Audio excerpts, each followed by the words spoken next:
দেখুন, এই যে হ আছে, হয়ের উপরে যদি মাত্রা থাকে, এটা হলো মাত্রা। মাত্রা থাকলে এটার উচ্চারণ হবে হ। কিন্তু যদি মাত্রা না থাকে অথবা অর্ধ মাত্রা যদি থাকে, অর্থাৎ সামনের দিকে মাত্রা আছে, এই জায়গায় এরকম খালি আছে, অর্থাৎ এইটার মতো, তাহলে এটাকে বলা হয় লুপ্ত। আর লুপ্ত অ যে জায়গাতে থাকবে সেখানে যে অ উচ্চারণ করতে হবে এরকম না, এটার আগের যে অংশটা আছে সেই অংশটাকে একটু টান দিয়ে উচ্চারণ করতে হবে। অর্থাৎ শ্রেয়, শ্রেয়, এই যে অতে গিয়ে একটু টান দিয়েছি না, এই অতে গিয়ে টান দিলেই একটা অ এর মতো একটা উচ্চারণ চলে আসে অটোমেটিকভাবেই, এমনিতে একটা অ উচ্চারণ চলে আসে। বুঝতে পারছেন সবাই? জি। আচ্ছা, তাহলে এই যে শ্রেয়, বুঝতে পারছি। এই যে আমি শ্রেয় বলতেছি, ওতে গিয়ে একটু টান দিচ্ছি, অর্থাৎ লুপ্ত ও যে জায়গাতে আছে সেই লুপ্ত অ এর আগের অংশে আমি এখানে যে মাত্রাটা থাকবে এই মাত্রাতে আমি একটু টান দিচ্ছি। তাহলে শ্রেয়োহম, শ্রেয়োহম। তাহলে আমরা শ্রেয় অহম বলা যাবে না, শ্রেয় অহম। লুপ্ত অ মানে কি? লুপ্ত অ মানে হলো অটা লুপ্ত হয়ে গিয়েছে, অর্থাৎ অ এর উচ্চারণটা পূর্ণ হবে না, পূর্ণরূপে অ এর উচ্চারণটা হবে না, অ এর উচ্চারণটা অর্ধেক হবে। অ এর উচ্চারণটা পূর্ণরূপে উচ্চারণ করলে তো অহম হয়ে গেল, শ্রেয় অহম এইভাবে বলা যাবে না। এটা হলো একটা শব্দ। তাহলে একসাথে অ এর উচ্চারণটা উজ্জ থাকবে, উজ্জ উচ্চারণ হবে, অর্থাৎ শ্রেয়োহম, শ্রেয়োহম, শ্রেয়োহম, শ্রেয়োহম। অর্থাৎ অটা আলাদা উচ্চারণ করা যাবে না। লুপ্ত অ আছে মানেই আগের অংশটাকে একটু টান দিতে হবে, আগের অক্ষরটা একটু টান দিতে হবে, তাহলে শ্রেয়োহম, শ্রেয়োহম। বুঝতে পেরেছেন? আচ্ছা, সুরজিৎ রায়, আপনি তাহলে ১ নম্বরটা উচ্চারণ করেন। শ্রেয়হম। আপনি তো আবার ভুল করছেন। শ্রেয়োহম, শ্রেয়, শ্রেয়োহম, শ্রেয়হম। শ্রেয়, ওই যে অ বলতেছেন না, এই অ দিয়েই হম উচ্চারণ করেন। আমি বলি শ্রেয় তারপরে হম বলেন, আপনার অ উচ্চারণ করার প্রয়োজনই নাই। শ্রেয়হম। আপনি শ্রেয় তারপরে হম, শ্রেয় উচ্চারণ করে হম বলেন, হম, আপনার অ উচ্চারণ করার দরকারই নেই।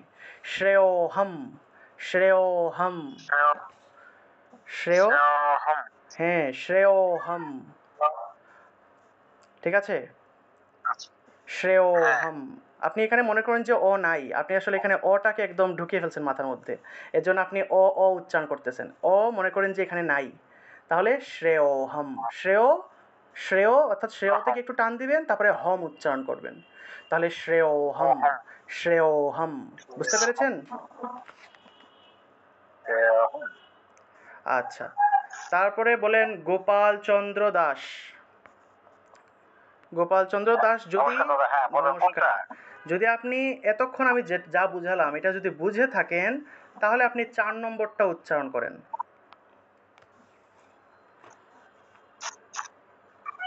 গত পিবা, গত পিবা, হ্যাঁ, গত পিবা। তোতে গিয়ে একটু টান দিতে হবে, একটু টান দিন তোতে গিয়ে। গত পিবা। গত, তোতে গিয়ে একটু টান দিতে হবে, যেহেতু লুপ্ত আছে, লুপ্ত ও থাকলে আগের স্বরটা একটু টান দিতে হয়, আগের অংশটাকে একটু টান দিতে হয়, তাহলে গত পিওয়া, গত পিওয়া। ঠিক আছে? দাদা বলি, হুম, গত পিবা, গত পিবা। হ্যাঁ গত পিওয়া, গত পিওয়া। পিবা। হ্যাঁ, ভেরি গুড, ভালো হয়েছে, গত পিওয়া। ধন্যবাদ, ভালো হয়েছে। এভাবে একটু টান দিতে হবে, যেখানে লুপ্ত অ থাকবে তার আগের স্বরটা একটু টান দিতে হবে। ঠিক আছে, ধন্যবাদ, ভালো হয়েছে। এবার বলেন অনেক বৈরাগী। অনেক বৈরাগী কোথা থেকে? অনেক বৈরাগী আপনি কোন জায়গা থেকে? খুলনা থেকে। আচ্ছা, আগের দুইজন গোপাল চন্দ্র দাস, আপনি কোন জায়গা থেকে?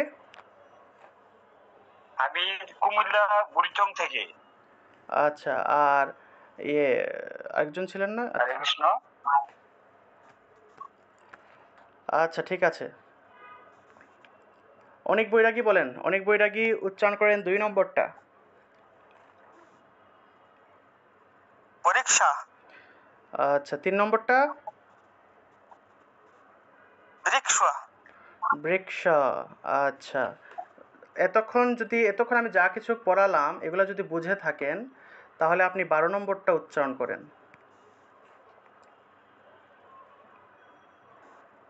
জলে অস্মিন। হলো না তো, জলে তারপরে অস্মিন উচ্চারণ করে ফেলেছেন। অ উচ্চারণ করা যাবে না, অপূর্ণ উচ্চারণ করা যাবে না, লেতে গিয়ে একটু টান টান দিতে হবে। জলেস্মিন হ্যাঁ, জলেস্মিন জালে ইয়াসমিনা, জালে ইয়াসমিন বা জালে, অর্থাৎ লেতে গিয়ে একটু টান দিতে হবে। জালে ইয়াসমিন, ঠিক আছে? জালে, লেতে গিয়ে টান দিয়ে তারপরে স্মিন উচ্চারণ করতে হবে। লেতে গিয়ে একটু টান দিয়ে স্মিন উচ্চারণ করতে হবে। বলেন। জলে জলে হ্যাঁ, ভেরি গুড, ভালো হয়েছে, ভালো হয়েছে, ধন্যবাদ। ঠিক আছে, ঠিক আছে, ভালো হয়েছে, অনেক বৈরাগী, ধন্যবাদ। আচ্ছা, তারপরে 3 জন শেষ না? তারপরে 4 নম্বর অনিন্দিতা চক্রবর্তী। অনিন্দিতা, প্রণাম। অনিন্দিতা চক্রবর্তী বলবা 5 নম্বর। अभ्यास अभ्यास ভেরি গুড। 6 নম্বর। ब्रह्मांड ब्रह्मांड 7 নম্বর। भगवान ভগবান। আচ্ছা, যাই হোক, ভেরি গুড, খুব ভালো হয়েছে। আরেকজনকে একটু ধরাই, তুমি পারবা আমি জানি। সে কিন্তু অনিন্দিতা চক্রবর্তী, সে কিন্তু বিভিন্ন জায়গায় কম্পিটিশনে অংশগ্রহণ করে এবং প্রাইজও পায় বিভিন্ন জায়গায়। সে অনেক দিন ধরে গীতা প্র্যাকটিসের সাথে যুক্ত আছে। যাই হোক, অনিন্দিতা, অনেক ভালো হয়েছে, তোমার প্র্যাকটিস চালিয়ে যাও। এবং সে হলো মিউজিকের স্টুডেন্ট, আমরা আজকে তার গলায় আমরা 2 লাইন গান শুনবো। এবং আরেকজন আছে দ্বিতীয় পুরকায়স্থ। আচ্ছা, 2 জনের কাছ থেকে আমরা আজকে গান শুনবো, কোনো সমস্যা নেই। আচ্ছা, দ্বিতীয় পুরকায়স্থ বলো 5 নম্বর। नमस्कार दादा कत नंबर 5 নম্বর। अभ्यास আচ্ছা, এই জায়গায় এই যে সে বলল, এইখানে তার কোন জায়গায় সমস্যা হলো বা কোন জায়গায় তার ভুল হয়েছে, এটা আপনারা কেউ একজন বলেন, কে বলতে পারবেন কোন জায়গায় ভুল হয়েছে তার? অভ্যাস অভ্যাস অভ্যাস সে বলেছে অভ্যাস, স উচ্চারণ করেছে, এটা কি স হবে? না সা সা হবে। অভ্যাস অভ্যাস হ্যাঁ, এটা স হবে না। স কখন হবে? যদি তালবস্য থাকতো, তাহলে স উচ্চারণ হতো, অভ্যাস। কিন্তু আমরা স উচ্চারণ করব না, আমরা দন্তস্ব আছে বিধায় স উচ্চারণ করব। তাহলে অভ্যাস, অভ্যাস। অভ্যাস হ্যাঁ, অভ্যাস। অভ্যাস বলা যাবে না, কেন বলেন তো? অভ্যাস আমরা কেন বলতে পারবো না? কেউ বলতে পারবেন অভ্যাস কেন বলতে পারবো না? দন্তস্বর নিচে হচ্ছে হসন্ত নাই এই জন্য মনে হ্যাঁ, ভেরি গুড, ভেরি গুড। এখানে দেখুন, এই যে দন্তস্ব আছে না, অভ্যাস, এই যে অভ্যাস, ভয়ের সাথে জফলা আর দন্তস্ব, এটার নিচে যদি হসন্ত থাকতো তাহলে অভ্যাস উচ্চারণ করতে পারতাম। অর্থাৎ হসন্ত থাকলে সেই অক্ষরটা আগের অক্ষরের সাথে একসাথে উচ্চারণ হয়, সেই ক্ষেত্রে আমরা অভ্যাস বলতে পারতাম। কিন্তু এই ক্ষেত্রে তো হসন্ত নেই দন্তস্বয়ের নিচে, তাহলে অভ্যাস, অভ্যাস এইভাবে উচ্চারণ করতে হবে। সবাই বুঝতে পারছেন?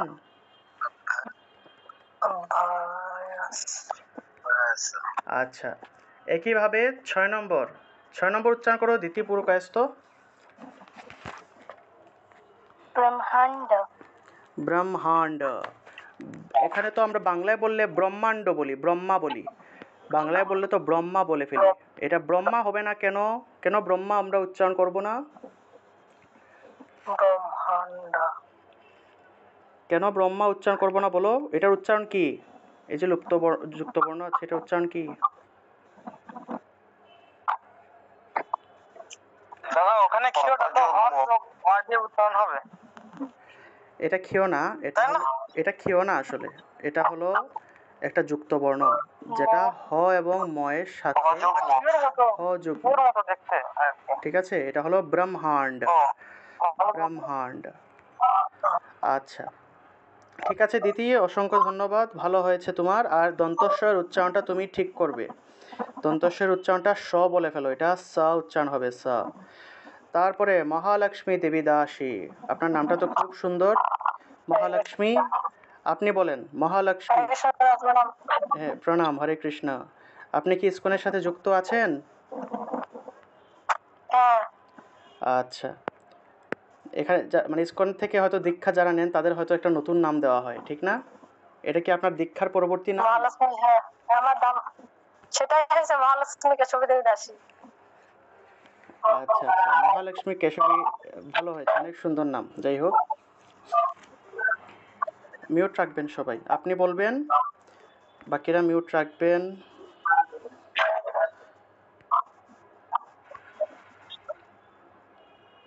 মহালক্ষ্মী কেশবী দাসী, আপনি আনমিউট করেন। মহালক্ষ্মী, আপনি আনমিউট করে বলেন এটার উচ্চারণ কি? 7 নম্বর।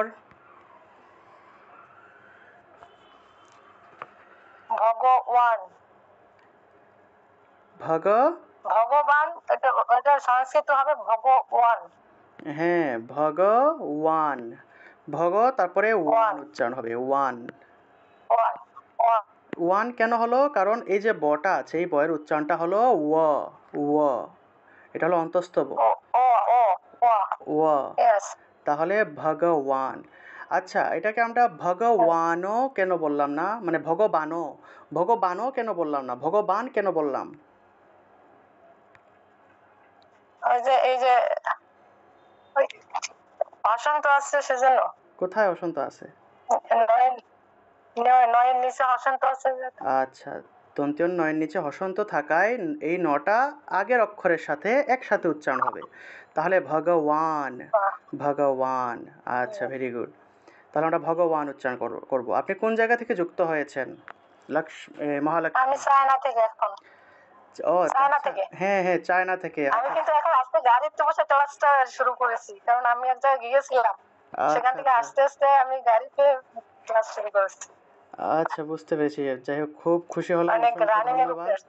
অসংখ্য ধন্যবাদ। আমার চীন থেকে, চায়না থেকে সর্বপ্রথম কেউ ক্লাসে জয়েন হলো আর কি, কেউ ক্লাস করতেছে আর কি। আচ্ছা, যাই হোক, খুব খুশি হলাম। আচ্ছা, হংকং কি চায়নার থ্যাংক পাশেই ইউ। নাকি? হংকং মনে হয় চায়নার পাশেই নাকি? হ্যাঁ, চায়না না, হংকং অনেক দূরে এখান থেকে। ওখানে আসলে আমাদের ইসকন মন্দির টন্দির আছে, কিন্তু ওখানে যেতে হলে আলাদা ভিসা লাগে আর কি। চায়নার ভিতরেই, কিন্তু এটা আলাদা একটি আবার। হ্যাঁ হ্যাঁ হ্যাঁ, হংকং থেকেও একজন যোগাযোগ করেছিল ক্লাস করার জন্য, তবে উনি আপনাদের এখানে হয়তো সময়ের একটা পার্থক্য, সেজন্য উনি ক্লাস করতে পারছে না। যদি উনি ভিডিও হ্যাঁ হ্যাঁ, এখানে আসলে আমাদের কোনো ইসকন মন্দির বা কোনো ধর্মীয় অনুষ্ঠান বাহিরে করা যায় না। এখানে চীনে কি ইসকন মন্দির আছে? ঘরোয়া ভাবে যা করা যায়। চীনে কি ইসকন মন্দির আছে? না, ওই হংকং এ আছে। হংকং এ আছে, আচ্ছা। হংকং সম্ভবত চীনের একটা কিন্তু হংকং প্রদেশ। এ যাওয়া অনেক অনেক দূরে, অনেক দূরে, আলাদা করে ভিসা করতে হবে। আমরা যে ভিসায় চায়নায় আসছি, সে ভিসায় যাওয়া যাবে না। আচ্ছা আচ্ছা, বুঝতে পেরেছি। ঠিক আছে, আপনি কি সম্পূর্ণ ফ্যামিলি সহ চায়নাতে থাকেন না? ফ্যামিলি বলতে দাদা, কি বলবো, এই ভগবানের একটা সন্তান আছে, ওই সন্তান চাই এখানে থাকে, লেখাপড়া করে। আর আমার প্রভুকে তো ভগবান নিয়ে নিয়েছে। বাহ, যাই হোক, খুব খুশি হলাম। আচ্ছা, যাই হোক, আসলে আমাদের সেই যত, জন্য হ্যাঁ বলুন। তো সেই জন্য আমি এখানে বেড়াতে আসছি আর কি। এই তো ফেব্রুয়ারি, এমনি কন্টিনিউ থাকবো না, বেড়াতে আসছি, তো চলে যাবো আবার। বুঝতে পেরেছি। এমনি বাংলাদেশে আপনার বাড়ি কোথায়? বাংলাদেশে বরিশাল, লাগলঝাড়া নাম শুনছেন? আচ্ছা, হ্যাঁ হ্যাঁ, বরিশাল। গৌর নদী, গৌর নদী। চিনেছি। যাই হোক, কিন্তু আমি থাকি ঢাকায়। ঢাকায় আচ্ছা 20 বছর যাবত ঢাকায়। ছেলের জন্ম ঢাকায়, লেখাপড়া আচ্ছা করছে আচ্ছা, ঢাকায়। আমার ঠিক আছে প্রভু চাকরি করতো ঢাকায়। ঠিক আছে, খুব খুশি হলাম, ভালো হয়েছে। আপনি 10 নম্বরটা উচ্চারণ করেন তো, 10 নম্বর। রয়েছে ইয়োগা, ইয়োগ, গ। হ্যাঁ, ভেরি গুড, ইয়োগা, ইয়োগা। 9 নম্বর উচ্চারণ করেন তো। সহ, সহ, সহযোগী, যোগী, সহ, সহযোগী। হ্যাঁ হ্যাঁ, সহযোগী। গিতে গিয়ে একটু টান দিতে হবে, কারণ এটা দীর্ঘ ইকার। দীর্ঘ ইকার না, সেজন্য একটু দীর্ঘ রূপে ইটা উচ্চারণ করতে হবে। তাহলে সহযোগী, সহযোগী। সহযোগী, yeah, হ্যাঁ, yes. যাই হোক দিদি, খুব Okay. খুশি হলাম। অসংখ্য ধন্যবাদ। আপনার উপরে সবসময় কৃষ্ণ কৃপা বর্ষিত হোক। ধন্যবাদ আপনাকে। একটু প্রার্থনা রাখবেন ভগবানের সন্তানটা যেন ভগবানের সেবায় থাকে অবশ্যই আর অবশ্যই ভালো অবশ্যই। থাকে, সুস্থ থাকে। ঠিক আছে, ধন্যবাদ। ঠিক আছে, অবশ্যই। আদিত্য, আদিত্য দত্ত, আদিত্য দত্ত আছেন? আদিত্য দত্ত, হ্যাঁ, আছি। আচ্ছা, কোন ক্লাসে, কোন ক্লাসের স্টুডেন্ট? ক্লাস 8। আচ্ছা, ক্লাস 8-এ পড়ো। আদিত্য, তুমি আমাকে বলো 11 নম্বরের উচ্চারণটা বলো। 11 নম্বরের উচ্চারণটা বলো।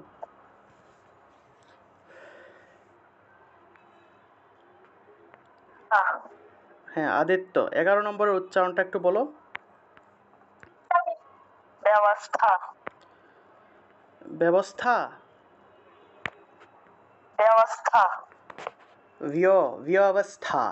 বয়ের উচ্চারণটা, বয়ের সাথে জফলা আছে, তাহলে বয়ের উচ্চারণটা এইভাবে বিয়ের মতো উচ্চারণ হবে, এইভাবে উচ্চারণটা হবে। ব্যবস্থা, ব্যবস্থা, ব্যবস্থা। ব এবং ইয় উচ্চারণ, ব্যবস্থা। ঠিক আছে? ব্যবস্থা, হ্যাঁ, ভেরি গুড। অনিন্দিতা উচ্চারণ করো তো 11 নম্বরটা দেখি। 11 নম্বর। ব্যবস্থা, আচ্ছা, ব্যবস্থা, হ্যাঁ, বিয়া হবে না, আকার আসবে না কিন্তু। বিয়া বললে হবে না, ব্যবস্থা বললে হবে না, বিয় বলতে হবে। ব্যবস্থা, ব্যবস্থা, বিয় উচ্চারণ করতে হবে। ব্যবস্থা। ব্যবস্থা। যাই হোক, খুব ভালো হয়েছে, ধন্যবাদ। যাই হোক, ভালো হয়েছে।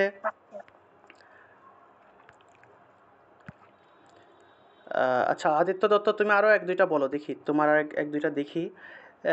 তুমি আমাকে বলো এই 8 নম্বরটার উচ্চারণ কি? রক্ষা, রক্ষা। আচ্ছা, তারপরে 18 নম্বর। দেবস্য, দেবস্য। জফলার উচ্চারণটা কোথায় গেল? দেবস্য, জফলার উচ্চারণ কি? ইয় হবে না, তাহলে দেবস্য হবে। কি উচ্চারণ হবে? দেবস্য, দেবস্য, হ্যাঁ, দেবস্য, দেবস্য, এইভাবে উচ্চারণ হবে। দেবস্য, দেবস্য, এইভাবে। যাই হোক, খুব ভালো হয়েছে। আরও প্র্যাকটিস করতে হবে, জফলার উচ্চারণটা ভালো করে প্র্যাকটিস করতে হবে। ঠিক আছে, তারপরে জয়ন্ত ভুইন, জয়ন্ত ভুইন আছেন? জয় গীতা, রাধে রাধে। হ্যাঁ, জয় গীতা, রাধে রাধে, নমস্কার। আপনি কোন জায়গা থেকে যুক্ত হচ্ছেন? আমি ওয়েস্ট বেঙ্গল। আচ্ছা, ওয়েস্ট বেঙ্গল। পূর্ব মেদিনীপুর, হ্যাঁ হ্যাঁ, পূর্ব ইন্ডিয়া। আচ্ছা দাদা, আপনি বলেন 17 নম্বর উচ্চারণ করেন। ইয়াদব, ইয়শোদা, আচ্ছা, এখানে এটা, ইয়াদব, হ্যাঁ, এটা যাদব। আচ্ছা, এখানে উনি কোন জায়গায় ভুল করেছেন কেউ বলতে পারবেন? এখানে উনি যাদব উচ্চারণ করেছেন, কোন জায়গায় ভুল করেছেন বলতে পারবেন কেউ? এখানে ইয়াদব, অসন্ত নেই। হ্যাঁ, বয়ের নিচে, ইয়াদব, বয়ের নিচে হসন্ত নেই। এই যে ব আছে না, আমরা যে যাদব লেখা আছে, বয়ের নিচে কিন্তু হসন্ত নেই। যদি হসন্ত থাকতো তাহলে যাদব উচ্চারণ করতাম, কিন্তু এক্ষেত্রে আমরা যাদব উচ্চারণ করতে হবে। আসলে আমাদের বাংলা ভাষায় হসন্ত এর ব্যবহার নেই বললেই চলে, কিন্তু সংস্কৃতে কিন্তু হসন্ত এর প্রচুর ব্যবহার আছে। সংস্কৃতে হসন্ত এর প্রচুর ব্যবহার আছে। সেজন্য আমরা যেহেতু সংস্কৃত মন্ত্র পাঠ করব, শ্লোক পাঠ করব, সেজন্য যে সকল অক্ষরের নিচে এইভাবে হসন্ত পাবো, সেইটাকেই আমরা একসাথে উচ্চারণ করব। আর যেটার নিচে হসন্ত থাকবে না, সেটাকে আলাদা আলাদা উচ্চারণ করতে হবে। হসন্তের ব্যবহার খুবই গুরুত্বপূর্ণ। আমরা তো বাংলা ভাষায় অনেক ভুল উচ্চারণ করি, কিন্তু সংস্কৃতে যেহেতু আমরা শুদ্ধ উচ্চারণ করতে চাই, আমাদেরকে অবশ্যই এই উচ্চারণগুলো ভালো করে প্র্যাকটিস করতে হবে। এগুলো ঠিকমতো হসন্তের ব্যবহার করতে হবে। এই আসলে এই যে জিনিসগুলো, এই যে হসন্তের ব্যবহার, দন্তস্বয়ের উচ্চারণ, এই সব জিনিসগুলোই আসলে এই যে অন্তস্থ জ, এই অন্তস্থ জয়ের উচ্চারণটা আসলে ইয় রূপেই আসলে হবে। বাংলায়ও আসলে ইয় রূপে করা উচিত ছিল, কারণ আমাদের বাংলা ভাষায় দুইটা জ আছে, একটা হলো বর্গীয় জ, বর্গীয় জয়ের উচ্চারণটা জয়ের মতো, কিন্তু তাহলে অন্তস্থ জয়ের উচ্চারণটা কি জয়ের মতো করলে হবে? তাহলে দুইটা জ আবিষ্কারের দরকারই বা কী ছিল? বাংলা ভাষায় দুইটা জ দেওয়ার দরকার কি ছিল? দুইটা জ যদি আমরা একরকমই উচ্চারণ করি, এটাও যদি জ উচ্চারণ করি, এইটাও যদি জ উচ্চারণ করি, তাহলে কি দুইটার কোনো প্রয়োজন ছিল আমাদের? দুইটার তো কোনো প্রয়োজন নাই। আসলে এটা বর্গীয় জ, সেজন্য এটাকে জ এর মতো উচ্চারণ করতে হবে। আর এটা হলো অন্তস্থ জ, এটার উচ্চারণটা আসলে ইয় রূপে করতে হবে, ইয়। কিন্তু আমরা বাংলা ভাষায় এটাকেও জ উচ্চারণ করি, এইটাকেও জ উচ্চারণ করি, ঠিক না? আসলে আমরা বাংলা ভাষায় অনেক অনেক অনেক ভুল করি, কিন্তু এই জিনিসগুলো আমাদেরকে ছোটোবেলা আমাদের ব্যাকরণের টিচাররা এগুলো শেখায় নাই, যার জন্য আমরা এইগুলা এখন আমাদেরকে এই বুড়ো বয়সে এসে শিখতে হচ্ছে। এই গীতা শেখার ক্ষেত্রে, গীতা প্র্যাকটিসের জন্য এসে শিখতে হচ্ছে, উচ্চারণবিধি ক্লাস করতে হচ্ছে। এগুলো যদি আমরা ছোটোবেলা থাকতে এই ব্যাকরণিক জিনিসগুলো যদি শিখে ফেলতাম, তাহলে এই উচ্চারণবিধির ক্লাস আমাদের করা লাগে না, এগুলো আমরা ছোটোবেলা থেকেই জানতাম। এই যে জফলা, এই জফলার ব্যবহার কেন করা হয়? এই যে একটু আগে একজন উচ্চারণ করলো যে দেবস্ব, বাংলা ভাষায় আমরা কীভাবে উচ্চারণ করতেছি? দেবস্ব, অর্থাৎ দেবস, এইভাবে উচ্চারণ করতেছি, দে বস, অর্থাৎ তালবস্য দিয়ে উচ্চারণ করা হচ্ছে এখানে, দেবস, তারপর আবার স, এভাবে আমরা উচ্চারণ করতেছি, দেবস্ব, দেবস, এখানে হসন্তযুক্ত দেবস, তারপরে স, দেবস্ব, এভাবে উচ্চারণ করে ফেলি, দেবস্ব। তাহলে দেবস্ব উচ্চারণ হলে তো আমরা আসলে এখানে জফলার ব্যবহার তাহলে হলো না। জফলা কেন দেওয়া হয়? জফলার পরিবর্তে যেন আমরা ইয় উচ্চারণ করতে পারি, ঠিক আছে? এটা আসলে আমাদেরকে ছোটোবেলা কেউ শেখায় নাই যে জফলার উচ্চারণ হলো ইয়, জফলার উচ্চারণ হলো ইয়। তাহলে দেবাসিয়া, দেবাসিয়া, ব্যবস্থা, ব্যবস্থা, এই যে ব্যবস্থাটা আছে আমরা বাংলা ভাষায় কীভাবে উচ্চারণ করি? বয় একার দিয়ে দিই আমরা, ব্যবস্থা, এই যে আমরা এইভাবে উচ্চারণ করি, ব্যবস্থা। তাহলে আমরা জফলা ব্যবহার না করে তাহলে একার কেন ব্যবহার করলাম না? জফলা ব্যবহার করার কি দরকার ছিল? একার ব্যবহার করেই উচ্চারণ করতাম, ঠিক না? আসলে আমরা ভুল উচ্চারণ করতেছি। এটা ব্যবস্থা, ব্যবস্থা হলে তো আমরা বয় একার, এখানে এখানে এই এই বানানের ক্ষেত্রে বয় একার উচ্চারণ হতো। তা দেখুন, যেটা বলছিলাম যে আমরা বাংলা ভাষায় জফলার ব্যবহার অনেক ভুল করি, অনুস্বার উচ্চারণ ভুল করি, এই জিনিসগুলো আসলে আমাদের শেখা উচিত ছিল আরও আগেই। আচ্ছা, তাহলে আমরা ইয়াদব ইয় সদা, ইয় উচ্চারণ করবো, ইয় সদা। আচ্ছা, যাই হোক, ভালো হয়েছে যিনি একটু আগে বললেন, ধন্যবাদ আপনাকে। জয়ন্ত ভুঁই না? আচ্ছা, যাই হোক, আপনি জয়ন্ত ভুঁই, আপনি আরেকটা বলুন, আপনি আরেকটা বলুন, এই 19 নম্বরটা বলুন। বরেণ্য, ভারেণ্য, ভারেণ্য, মূর্ধন্য থাকায় না উচ্চারণ হবে, ভারেণ্য। আচ্ছা, আমরা মূর্ধন্যের উচ্চারণ আমরা শিখবো আজকে। মূর্ধন্য এখানে 35 নম্বরে গিয়ে আমরা মূর্ধন্যের উচ্চারণটা শিখবো, মূর্ধন্য, মূর্ধন্য স, এগুলোর উচ্চারণ শিখবো। আচ্ছা, আর সবাই ক্লাসে থাকবেন কিন্তু আজকে একদম শেষ পর্যন্ত ক্লাসে থাকবেন, ঠিক আছে? ধন্যবাদ। হয়েছে, মূর্ধন্যের উচ্চারণটা না উচ্চারণ করতে হবে, ভারেণ্য, ভারেণ্য। আচ্ছা, তারপরে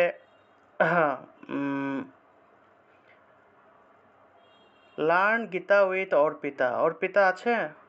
অর্পিতা কে? সম্পূর্ণ নাম কি? অর্পিতা মণ্ডল। আচ্ছা, তাহলে অর্পিতা মণ্ডল সম্পূর্ণ নামটাই লিখবেন, হ্যাঁ? আচ্ছা, এখানে সম্পূর্ণ নামটা লিখবেন, অর্পিতা মণ্ডলটাই লিখবেন, তাহলে ভালো হবে, তাহলে আর কি নামটা চিনতে সুবিধা হবে। আচ্ছা, আপনি কোথা থেকে? অর্পিতা মণ্ডল কোথা থেকে জয়েন হচ্ছেন? আমি ওয়েস্ট বেঙ্গল থেকে বলছি। আচ্ছা, ওয়েস্ট বেঙ্গল স্টুডেন্ট, পড়াশোনা? না না না, আচ্ছা না, গৃহবধূ। আচ্ছা, ঠিক আছে, তাহলে আপনি বলেন 13 নম্বরটা বলেন, 13 নম্বর।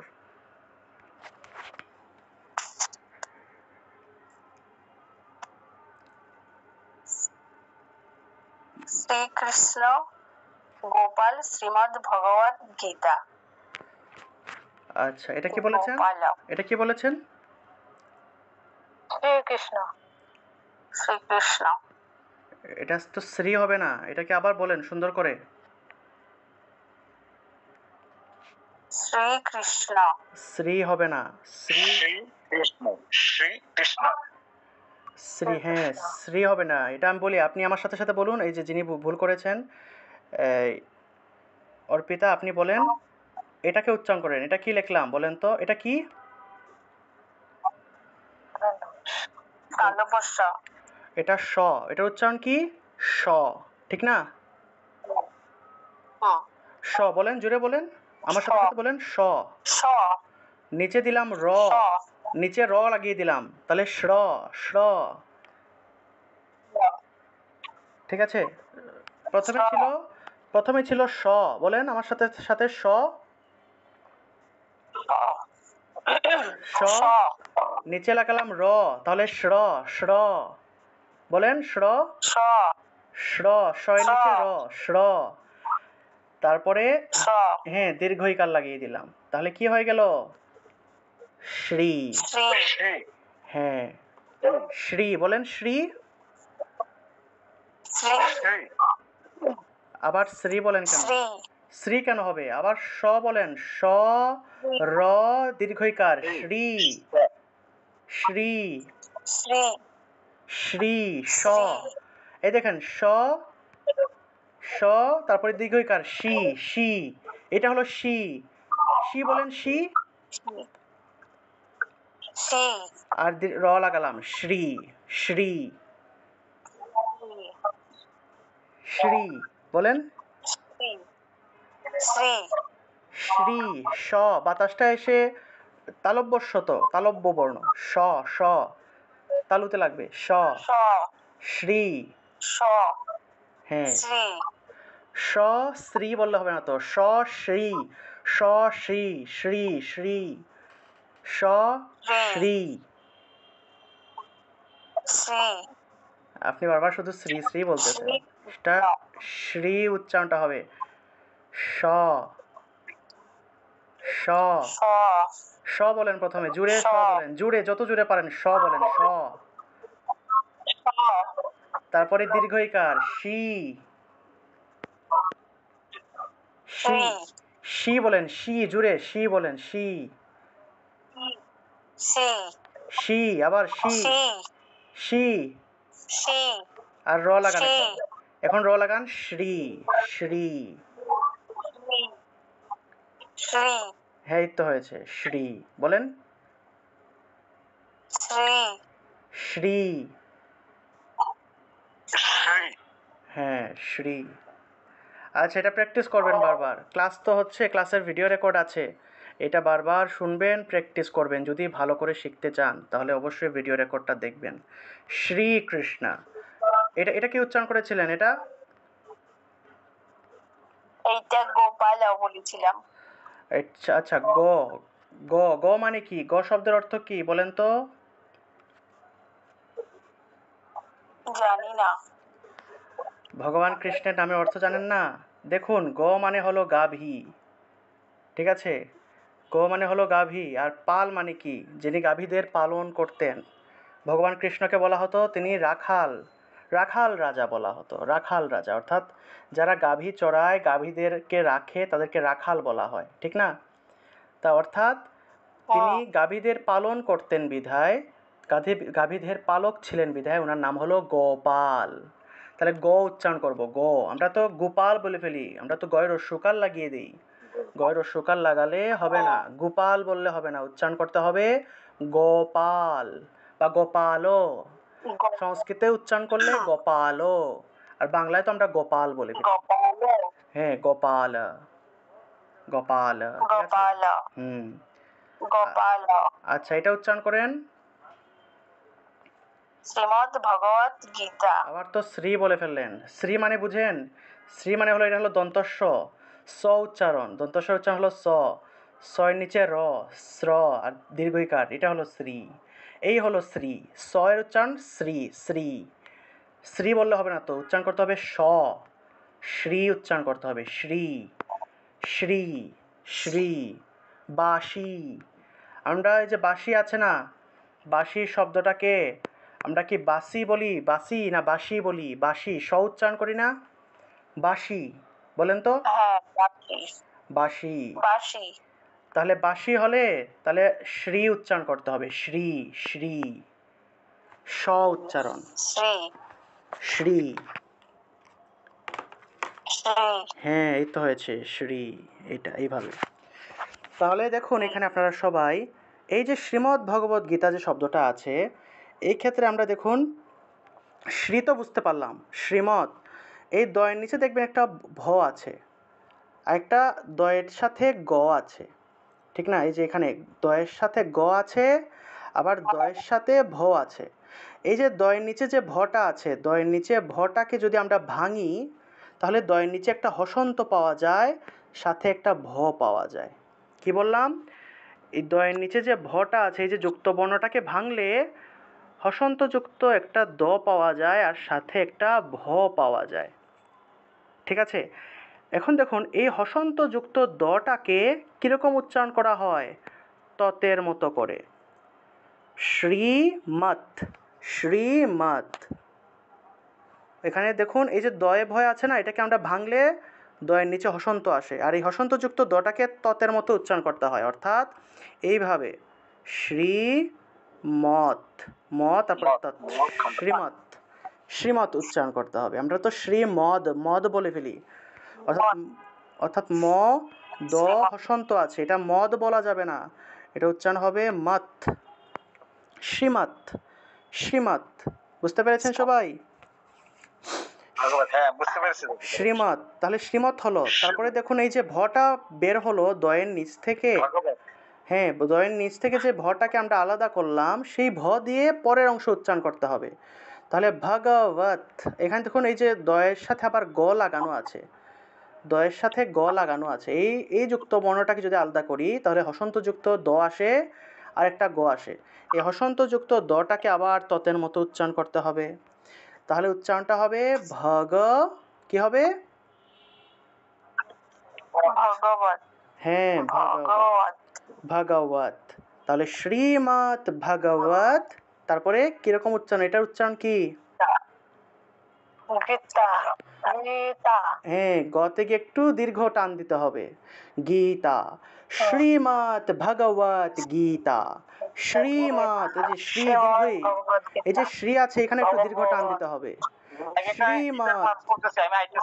ভগবত গীতা। হ্যাঁ, শ্রীমৎ ভগবত, ভগবত গীতা, শ্রীমৎ ভগবত গীতা। ঠিক আছে? আচ্ছা, যাই হোক, ভালো হয়েছে। আপনি তালবস্যের উচ্চারণটা ভালো করে প্র্যাকটিস করবেন, শ্রী উচ্চারণ করবেন, শ্রী। আচ্ছা শ্রী। আচ্ছা, ঠিক আছে অর্পিতা দিদি, আপনাকে ধন্যবাদ। তারপরে মিথুন চন্দ, কুচবিহার, মিথুন চন্দ কুচবিহার থেকে। মিথুন চন্দ আছেন? মিউট রাখবেন সবাই। সবাই মিউট রাখুন। আর মিথুন চন্দ আনমিউট করে বলেন।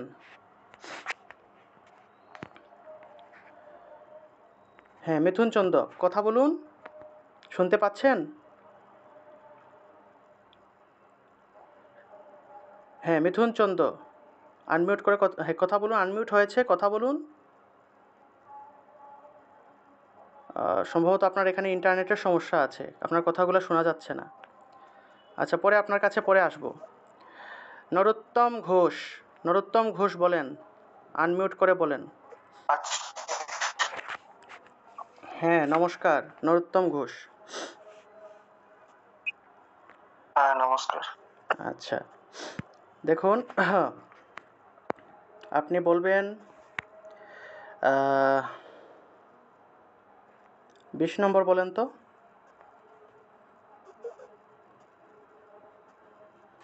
রূপম জয়ম সিনহা।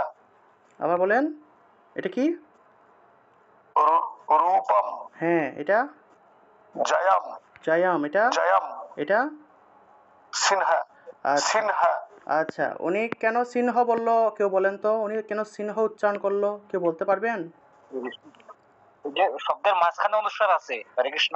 আচ্ছা, মাঝখানে অনুস্বার থাকলে আমরা নয়ের মতো করে উচ্চারণ করতে পারি। তাহলে সিনহা। ন হসন্ত। হ্যাঁ, সিনহা। সিনহা। আচ্ছা, তারপরে রূপম জয়ম রূপম। সিনহা। যদি একটা শব্দের শেষে থাকে তাহলে ময়ের মতো করে উচ্চারণ করব। ঠিক আছে, তাহলে রূপম জয়ম, এইভাবে রূপম জয়ম এইভাবে উচ্চারণ হবে। আচ্ছা, যাই হোক, ভালো হয়েছে। আপনি আবার বলুন, আপনি এটা 14 নম্বর উচ্চারণ করেন, 14 আর 15। বিজ্ঞান জ্ঞানী। আচ্ছা, বিজ্ঞান জ্ঞানী। যাই হোক, ভালো হয়েছে, ধন্যবাদ। তারপরে নরোত্তম ঘোষ, ধন্যবাদ। তারপরে বলবেন প্রমি গুপ্তা। প্রমি গুপ্তা। নমস্কার দাদা। নমস্কার প্রমি গুপ্তা, তুমি কোন ক্লাসে পড়ো? Honours final year. Honours final year. তোমার ইন্টারমিডিয়েট কবে? এইচএসসি কবে? 2018। 2018 এইচএসসি। আচ্ছা আচ্ছা।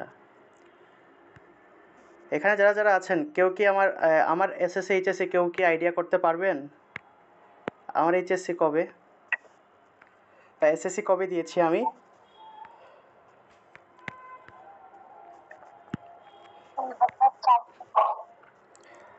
আমার এইচএসসি 2000, এসএসসি 2016, এইচএসসি 2018।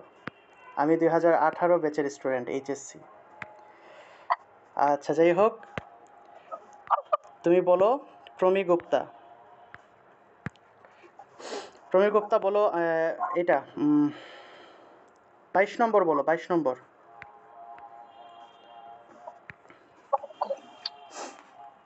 স্বজন স্বভাব। হয়নি, আবার আবার কি? সুরাজন। হ্যাঁ, আর স্বভাব। আচ্ছা, এই জায়গায় সে কি ভুল করেছে কেউ বলতে পারবেন? এই দুইটা শব্দে সে কি ভুল করেছে? অজানা হবে। আচ্ছা, স্বজানা। আর এটা কি হবে? স্বভাব। স্বভাব। স্বভাব হবে। স্বভাব। স্বভাব। হ্যাঁ, বয়ের, স্বভাব। হ্যাঁ, বয়ের নিচে হসন্ত দিয়ে উচ্চারণ করে ফেলেছে। এটা হবে আলাদা আলাদা উচ্চারণ। যেহেতু হসন্ত নেই, আমি বারবার বলছি আপনাদের সবাইকে যে হসন্ত খুব মনোযোগ সহকারে খেয়াল রাখতে হবে। এটা কিন্তু বাংলা ভাষা নয়, আমরা সংস্কৃত ভাষা পড়তেছি। সেজন্য যদি শুদ্ধ উচ্চারণ করতে চাই, অবশ্যই অবশ্যই দেখতে হবে কোনো অক্ষরের নিচে হসন্ত আছে কি না। যদি হসন্ত থাকে তাহলে সেইটাকে একসাথে উচ্চারণ করতে হবে, যদি হসন্ত না থাকে তাহলে আমাদেরকে আলাদা আলাদা উচ্চারণ করতে হবে। তাহলে স্বজানা, স্বজানা আর স্বভাব। স্বজানা স্বভাব। ঠিক আছে প্রমি গুপ্তা, বুঝতে পেরেছো?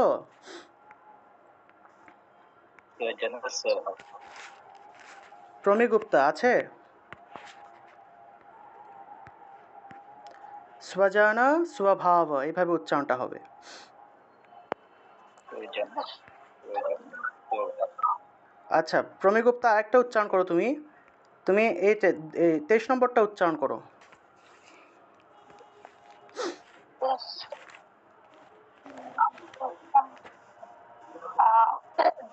জাতীয় পতাকা। কি বলেছো? এটা কি? এটা কি প্রথমটা? জাতীয়। হ্যাঁ, দিয়া কি আবার? জাতীয়। দিয়াতীয় কেন হবে? দ্বৈতীয়। দ্বিতীয়। হ্যাঁ, দ্বিতীয়। Very good. কে বললেন? এটা উত্তরটা কে দিয়েছেন? গোপাল চন্দ্র দাস। আচ্ছা আচ্ছা, যাই হোক, ধন্যবাদ। এটার উচ্চারণটা হবে দ্বিতীয়। কেন দ্বিতীয় হবে? দয়ের নিচে বফলা আছে, আর বফলা থাকলে রস্যৌকার অন্তস্থ চলে আসে। তাহলে দয়ের নিচে বফলা থাকায় আমরা উচ্চারণ করব দুও। ঠিক আছে, এখন দুও।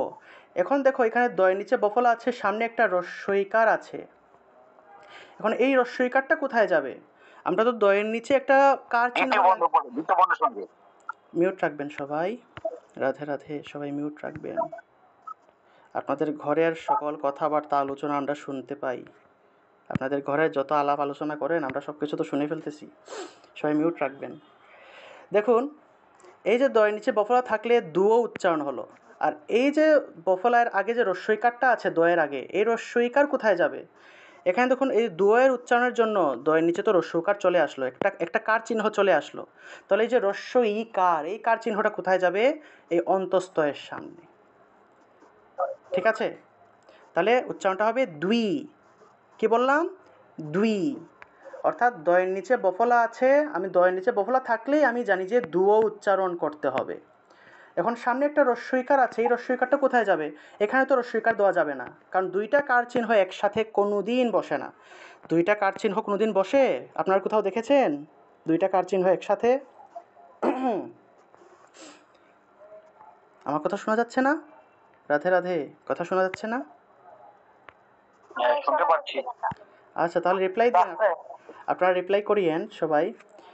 তো দেখুন, দুইটা কার চিহ্ন তো একসাথে হবে না, তাহলে সেই ক্ষেত্রে আমরা উচ্চারণ করব দয় রস্যকার দুও, আর রস্যইকারটা যে রয়ে গেল সেটা অন্তস্তয়ের সাথে, তাহলে দুই। তাহলে দুই তিয়া, তয়ের সাথে দীর্ঘইকার, তাহলে দুই তিয়া, দুই তিয়া। আচ্ছা, আর প্রমি গুপ্তা, তুমি এটা উচ্চারণ করো, 23-এর 2 নম্বর শব্দটা উচ্চারণ করো। তোয়াক। আচ্ছা, তুমি কিন্তু আবার সেম ভুলটা করেছো। বলো তুমি কোন জায়গায় ভুল করেছো, তুমি নিজেই খুঁজে বের করো। এটা তো যে বফলার জন্য মাঝখানে আচ্ছা, বফলার জন্য বুঝলাম যে ইয়ে হবে। হ্যাঁ, তয়ের নিচে বফলা থাকায় তুও উচ্চারণ হলো, তুমি উচ্চারণ করেছো তুয়ক। এখন এই তুয়কের মধ্যেও তোমার ভুল হয়েছে। এখন বলো তুমি কোন জায়গায় ভুল করেছো। যদি তুমি আগের যে এই দুইটা শব্দ আমি যখন বুঝিয়েছিলাম এটা যদি বুঝে থাকো, তাহলে তুমি তোমার ভুলটা বের করতে পারবা। তুমি তুয়ক উচ্চারণ করেছো, তো তো তাহলে ভুলটা কোন জায়গায় ছিল তুমি নিজে বের করো তো।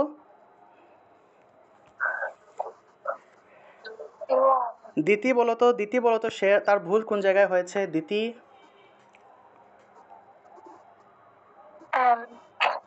এটা হবে তোয়াক। হ্যাঁ, হ্যালো, শুনতে তো উচ্চারণটা কি হবে? এটার উচ্চারণ কি হবে দিতি? বলো।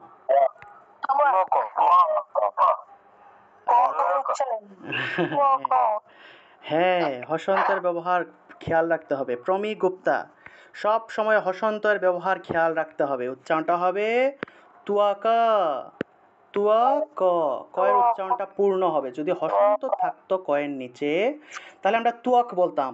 এখানে তো কয়ের নিচে হসন্ত নাই, এখানে কয়ের নিচে হসন্ত নাই, তাহলে আমরা যদি হসন্ত থাকতো তাহলে আমরা তুয়াক বলতাম। হসন্ত নাই বিধায় তুয়াকা বলতে হবে। ঠিক আছে, বুঝতে পেরেছো? হ্যাঁ বাবা, হ্যাঁ বাবা। আচ্ছা, দ্বিতীয় কিন্তু এটা খেয়াল রাখতে হবে। তুমি এসেও কিন্তু তুয়াক বলে ফেলেছো, তুয়াকা বলতে হবে। আচ্ছা, এখানে আপনারা কেউ কখনো লজ্জা পাবেন না। যতই ভুল হোক, এখানে তো আপনারা সবাই শিক্ষার জন্য এসছেন। এখানে দাদা ধরাইলেই যে সঠিক বলতে হবে এমন তো কোনো কথা নেই। সেজন্য কেউ কখনো লজ্জা পাবেন না, কোনো ধরনের দ্বিধা দ্বন্দ্বে ভুগবেন না। যেটা মনের মধ্যে আসে সেটাই বলবেন। আর ভুল বললে তো দাদা আপনাদেরকে অবশ্যই ঠিক করিয়ে দিব, কোনো সমস্যা নেই। সেজন্য যেটা মনের মধ্যে আসে, যেটা আপনার জ্ঞানে যতটুকুই ধরে ততটুকুই আপনি বলবেন। ঠিক আছে, কোনো হেজিটেশন ফিল করবেন না। এবার বলেন রাধা গোবিন্দ চক্রবর্তী। আপনার নামটা তো খুব সুন্দর, রাধা গোবিন্দ চক্রবর্তী আছেন? রাধা গোবিন্দ চক্রবর্তী আছেন? আনমিউট করে কথা বলুন, আনমিউট করতে হবে। রাধা গোবিন্দ চক্রবর্তী, আনমিউট করে কথা বলতে হবে। এখানে দেখুন মাইক্রোফোনের একটা চিহ্ন আছে, ওইটা ক্লিক করে আনমিউট করেন। আচ্ছা ঠিক আছে, রেখা মণ্ডল বলেন। রেখা মণ্ডল আছেন? হ্যাঁ দাদা বলুন। হ্যাঁ নমস্কার। হ্যাঁ নমস্কার দাদা। হ্যাঁ, আপনারা সবাইকে আমি বলছি, আপনারা সবসময় যে নমস্কার জিনিসটার অভ্যাস করবেন। আপনাদের যে কোনো সময় কেউ যদি কল দেয়, আমরা কেউ মোবাইলে কল দিলেই আমরা সব প্রথমেই বলি যে হ্যালো, ঠিক না? কেউ মোবাইলে কল দিলেই আমরা হ্যালো বলি। আমরা যেন হ্যালোর অভ্যাসটা ছাড়তে পারি এবং সবসময় যেন নমস্কার দিতে পারি। এই যে আমাদের গীতা ক্লাস আছে না, গীতা ক্লাসে দেখবেন যে আমি যদিও টিচার হিসেবে যাই, কিন্তু যদি কোনো একটা স্টুডেন্ট তারা যদি নমস্কার দিতে দেরি হয়ে যায়, আমিই নমস্কার দিই সবাইকে সবার আগে। অর্থাৎ আপনি নিজে আগে আরম্ভ করবেন নমস্কার দেওয়া। সেটা আপনার বাচ্চার সাথে হতে পারে, আপনার মায়ের সাথে হতে পারে, আপনার বাবার সাথে হতে পারে। অর্থাৎ কলে সবসময়, মোবাইলে সবসময়, ফোনে হলে অবশ্যই নমস্কার, অথবা দেখা হলে অবশ্যই নমস্কার, যে কাউকে নমস্কারের অভ্যাসটা করতে হবে আমাদের। আমরা যেন বিদেশি সংস্কৃতিতে যেন অভ্যস্ত না হই। এই যে হ্যালো হ্যালো বলাটা বা হাই বলা, আপনারা অনেকে ভর্তি হওয়ার সময় আমি দেখেছি অনেকে মেসেজ দেন যে হাই দাদা, হাই দাদা এরকম লেখেন, হাই এই চাই, হাই দাদা। ঠিক আছে, আপনি আপনার এখানে একজন টিচারের সাথে আপনি কথা বলছেন, আপনারা এখানে হাই লিখেন, হাই দাদা, বা হ্যালো দাদা, হ্যালো লিখেন। এভাবে এভাবে কি কথা বলা যাচ্ছে না? কথা শোনা যাচ্ছে না? Unmute করতে হয়। সবাই শুনতে পাচ্ছেন না? শুনতে পাচ্ছেন সবাই? হ্যাঁ, প্রণাম দাদা। সবাই শুনতে পাচ্ছেন? প্রণাম। হ্যালো। হ্যাঁ, আমি রাধা গোবিন্দ চক্রবর্তী বলছি, এতক্ষণ হচ্ছিল না। আচ্ছা আচ্ছা, আপনি একটু মিউট রাখুন, আপনার কাছে আসতেছি। একটু মিউট। আচ্ছা আচ্ছা। যেটা বলছিলাম যে আমরা যেন সবাই সবসময় নমস্কার দেওয়াটা যেন প্র্যাকটিস করে ফেলি, বেশি বেশি প্র্যাকটিস যেন হয়। অর্থাৎ কারোর সাথে কথা বলছি, সাথে সাথে নমস্কার দিয়ে সেই কথোপকথন, অর্থাৎ কারোর সাথে আমি কথোপকথন মানে হলো ডায়লগ আর কি। অর্থাৎ কারোর সাথে আমি কোনো একটা জিনিস কথা বলা আরম্ভ করব, অবশ্যই নমস্কার দিব। অথবা কারোর সাথে ফোনে আমি কথা বলছি, অবশ্যই নমস্কার দিয়ে আমি কথা বলবো। ঠিক আছে, অর্থাৎ নমস্কারের অভ্যাসটা যেন আমরা সব সময় সবার সাথে করি। সেটা আপনি আপনার স্ত্রীর সাথেও হোক, মায়ের সাথে হোক, বাবার সাথে হোক, আপনার সন্তানের সাথে হোক, নমস্কারের অভ্যাসটা করবেন। এবং অবশ্যই অবশ্যই আপনার সন্তানদেরকে আপনি প্রত্যেকটা দিন তাদেরকে মানে প্রণাম করানোর অভ্যাস করাবেন। অর্থাৎ তারা যেন এসে আপনাকে প্রণাম করে তাদের দিনটা শুরু করে। এবং আপনার মা বাবা যদি বেঁচে থাকেন, আপনি নিজেও আপনার মা বাবাকে প্রণাম করবেন। এই যে আপনি আপনার মা বাবাকে প্রণাম করছেন, সেটা আপনার বাচ্চা দেখবে। একদিন, 2 দিন, 3 দিন দেখবে, দেখার পরে 4 নাম্বার দিন আপনাকে শিখিয়ে দেওয়া লাগবে না, অটোমেটিকভাবে এসে আপনাকে প্রণাম জানাবে। কারণ তার মনের মধ্যে তখন জাগ্রত হবে যে আমার বাবা তো উনি ওনার নিজের মা বাবাকে প্রণাম করছে, তাহলে আমিও আমার মা বাবাকে প্রণাম করি। এটা এটা একটা আসলে একটা বায়োলজিক্যাল ব্যাপার। অর্থাৎ আপনি যেটা করবেন আপনার সন্তানের উপরে সেটার প্রভাব 100% পড়বে। এই যে আমি যে গীতার পথে এসেছি, কীভাবে এলাম? এটা কি এমনি এমনি? কখনোই না। আমি ছোটোবেলা থেকে আমরা 5 ভাই বোন। তার মধ্যে আমরা 5 ভাই বোনের মধ্যে আমরা 4 ভাই বোনই বলতে গেলে গীতার পথে চলে এসেছি। অর্থাৎ আমাদের 4 ভাই বোনই দেখা যায় যে সব সময় গীতা পাঠ, গীতা মন্ত্র, বেদ, উপনিষদ সব কিছু অনেক পরিমাণে প্র্যাকটিস করি। কেন করি? কারণ এই জিনিসটা আমাদের বাবার কাছ থেকে আমরা পেয়েছি। আমার বাবা ঠাকুর ঘরে 2 ঘন্টা 3 ঘন্টা কাটিয়ে দিতেন। প্রত্যেক দিন স্নানের পর উনি ঠাকুর ঘরে 2 ঘন্টা, কমপক্ষে হলেও মিনিমাম হলেও 2 ঘন্টা তিনি সময় কাটাতেন ঠাকুর ঘরে। 2 ঘন্টা তিনি গীতা পাঠ করতেন। আমাদের ঘরে গীতা ছিল। ছোটোবেলা থেকে, জন্মের পর থেকেই দেখেছি বাবা 2 ঘন্টা যাবৎ গীতা পাঠ করতেন, গীতার শ্লোক পাঠ করতেন, সেগুলা বুঝতেন। ঠিক আছে, অর্থাৎ শাস্ত্র চর্চা করতেন, ধর্ম চর্চা করতেন, গীতা পাঠ করতেন। এই যে গীতা পাঠের জিনিসটা আমরা ছোটোবেলা থেকেই দেখেছি, যার ফলে এই জিনিসটার প্রভাব আমাদের জীবনে এসে পড়েছে। বিশেষ করে আমি আমার জীবনে এই জিনিসটার প্রভাব লক্ষ্য করেছি। কারণ ছোটোবেলা থেকেই দেখেছি যে বাবা সবসময় গীতা পাঠ করে। তখন মনের মধ্যে আসলো যে গীতা জিনিসটা কী, তাহলে তো আমারও পাঠ করা উচিত।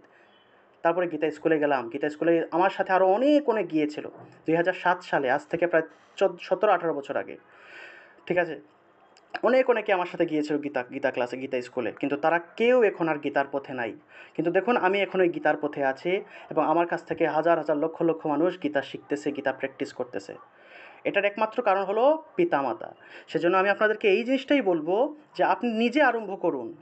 এই যে গীতা পাঠ বলুন, এই শাস্ত্রীয় চর্চা বলুন, এই সংস্কৃতি চর্চা বলুন, সংস্কৃতি অর্থাৎ এই যে নমস্কার দেওয়া, প্রণাম করা, এগুলো আপনি নিজে আরম্ভ করুন। দেখবেন আপনার সন্তানকে আর আলাদা করে শেখানো লাগছে না, অটোমেটিকভাবেই হয়ে যাবে। ঠিক আছে, আচ্ছা। সবাই কি শুনতে পাচ্ছেন? বোঝা যাচ্ছে? কথাগুলো বোঝা যাচ্ছে? হ্যাঁ, প্রণাম দাদা। আচ্ছা আচ্ছা, ঠিক আছে। শুনতে পাচ্ছেন? হ্যালো। হ্যাঁ হ্যাঁ, শুনতে পাচ্ছি। আমি রাধা গোবিন্দ চক্রবর্তী, এতক্ষণ মানে হচ্ছিল না, গন্ডগোল হচ্ছিল। আচ্ছা আচ্ছা আচ্ছা, একজনকে মাত্র ধরাচ্ছিলাম। রাধা আচ্ছা ঠিক আছে, রাধা গোবিন্দ চক্রবর্তী আপনি বলে ফেলেন। তারপরে রেখা রেখা যিনি আছেন রেখা মণ্ডলের কাছে যাব। রাধা গোবিন্দ চক্রবর্তী আপনি বলে ফেলুন। আপনি বলেন হ্যাঁ হ্যাঁ। এই 24 নম্বর বলেন, 24। আচ্ছা, আমি দেখতে পাচ্ছি না এই মুহূর্তে। হ্যাঁ, রাক্সিয়া। দেবাহা, আবার বলুন, প্রথমটা কি? রক্ষ্যাহা, রাক। রক্সা দেবাহা, রক্সাহা হ্যাঁ, পরেরটা রক্সাহা দেবাহা, দেওয়াহা। দেওয়া, অন্তস্থ ব। অন্তস্থ বয়ের উচ্চারণটা হলো ও, ঠিক আছে? ও উচ্চারণ, ও আচ্ছা। ও, ঠিক আছে? তাহলে দেওয়া, এইভাবে দে ওয়া, দে ওয়া, এইভাবে দে, তারপরে ওয়া উচ্চারণ, দেওয়া, দেওয়াহা, দেওয়াহা। আচ্ছা, দেওয়া, তাহলে রক্ষাহা, রক্ষা মূর্ধন্যস্ব, রক্ষা, রক্ষাহা, রক্ষাহা, সাহা, রক্ষাহা, দেওয়াহা। হা কেন বললাম, কেউ কি বলতে পারবেন হা কেন বলা হলো? বিসর্গ থাকলে তো হ উচ্চারণ হয়। এই যে লাস্ট শেষে বিসর্গ আছে এবং আকার যেহেতু আছে, হয়ের শেষ আকার হলে হা হয়ে গেল, আচ্ছা, অর্থাৎ বিসর্গের জন্য হ হলো। আচ্ছা, অর্থাৎ বিসর্গ থাকলে সেটা পরিবর্তে হ আসে, আর বিসর্গের আগের অক্ষরের সাথে যে কার চিহ্নটা থাকবে, কার মানে কি? হ্রস্বইকার, দীর্ঘইকার, একার, আকার, যে কার চিহ্নটা থাকবে সেই কার চিহ্নটা যুক্ত হয়ে থাকে। তবে হ্যাঁ, তবে এই ক্ষেত্রে একটা জিনিস হলো, মনে করেন যে দই বই, দই বই আছে, বিসর্গ আছে, ঠিক আছে? এই ক্ষেত্রে বিসর্গের পরিবর্তে আমরা তো হ উচ্চারণ করলাম, তাহলে দই বই হই বলা যাবে না, দই বই হই বলা যাবে না, দই বই হি বলতে হবে এই ক্ষেত্রে। অর্থাৎ ঐকার থাকলে, যদি বিসর্গ থাকে তাহলে হ্রস্বইকার উচ্চারণ হয়, বই হি, বই হি। মিউট রাখবেন সবাই, মিউট রাখবেন সবাই, মিউট রাখবেন। কি বলছিলাম? যে বই, বই, তারপর বিসর্গ আছে, মনে করুন যে বই আছে, বিসর্গ আছে, তাহলে বিসর্গের পরিবর্তে তো হ আসলো, ঠিক আছে? এখন আগের অক্ষরের যে কার চিহ্ন আছে সেই কার চিহ্নটা তো যুক্ত হওয়ার কথা ছিল, অর্থাৎ বই হই হওয়ার কথা ছিল, কিন্তু হইটা হবে না। ওই কার থাকলে সেটার পরিবর্তে হ্রস্বইকার হবে। এটা একটু ব্যতিক্রম, এটা একটু মনে রাখতে হবে, এটা একটু লিখে রাখবেন সবাই। তাহলে বই হি, বই হি, বুঝতে পেরেছেন সবাই? বই হি হবে এই ক্ষেত্রে, ঠিক আছে?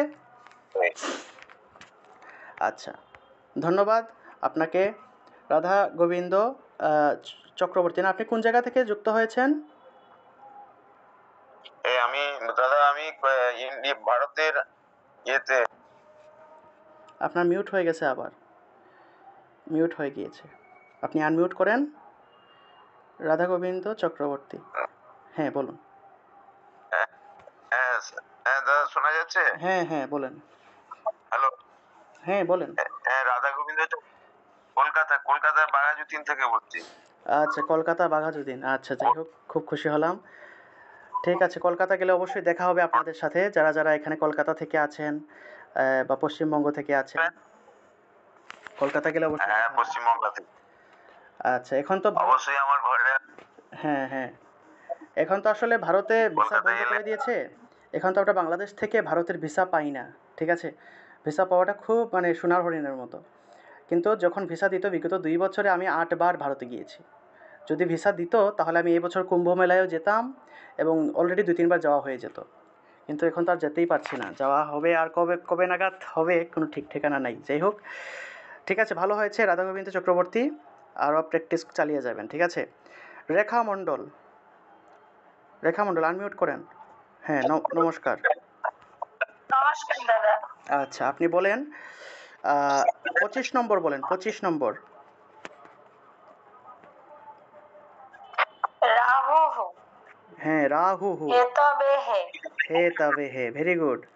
আচ্ছা, এখন আপনার নাম যেহেতু রেখা, আমার মায়ের নামও কিন্তু রেখা, আমার মায়ের নাম কিন্তু রেখা, ঠিক আছে? তা মনে করুন যে আপনি এখানে রেখা বলেন, আকাশের জায়গায় রেখা বলেন, রেখা। তে মম, এটা উচ্চারণ, এই লাইনটা উচ্চারণ করেন তো। মম নামঃ আকাশ রেখা হ। আচ্ছা, একটা জিনিস দেখুন, তিনি বলেছেন, আপনারা সবাই দেখুন যে মম নামহ আকাশহ বা রেখাহ উনি বলেছেন, ঠিক আছে? তা এই জায়গায় তিনি একটা ভুল করেছেন। এই ভুলটা কি? এই ভুলটা উম, এই ভুলটা বলেন তো রাধা গোবিন্দ চক্রবর্তী, আপনিই বলেন যে তিনি এখানে নাম হ উচ্চারণ করেছেন, এখানে ভুলটা কি ছিল? এটা মাঝখানে আছে তো। হ্যালো, হ্যাঁ হ্যাঁ হ্যালো, বলেন। শুনতে পাচ্ছেন? হ্যাঁ হ্যাঁ বলেন বলেন। এটা এখানে মাঝখানে আছে তো, এটা এই জন্য হবে না, নাম নামহ হবে না কেন? শেষে থাক, হ্যাঁ, এখানে হটা পূর্ণ শেষে হবে না। থাকলে হ্যাঁ, মম নাম আকাশ, আকাশ। আচ্ছা, এই ক্ষেত্রে নাম হটা পূর্ণ উচ্চারণ হবে না, নাম হ বলা যাবে না।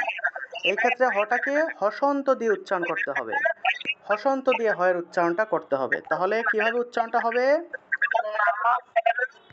উচ্চারণটা হবে নাম। মম নাম, হ্যাঁ, ভেরি গুড, নাম।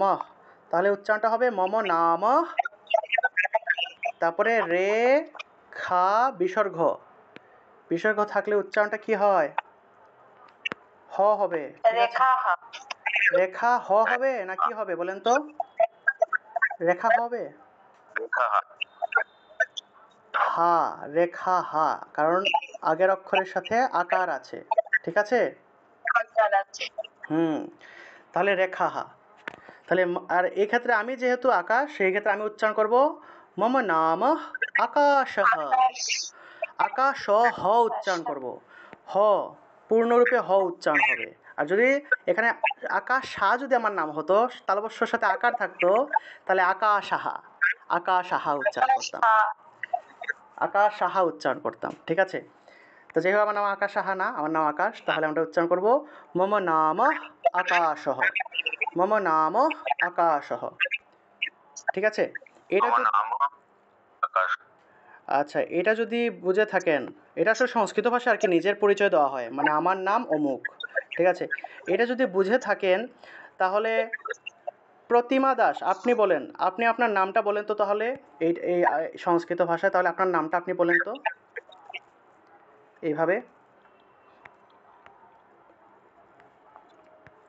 প্রতিমা দাস, নমস্কার দাদা। নমস্কার নমস্কার। আপনি এখন বলেন তো, এটা বলেন, এই আকাশের জায়গায় আপনার নিজের নাম বলবেন, 26 নম্বর বলেন।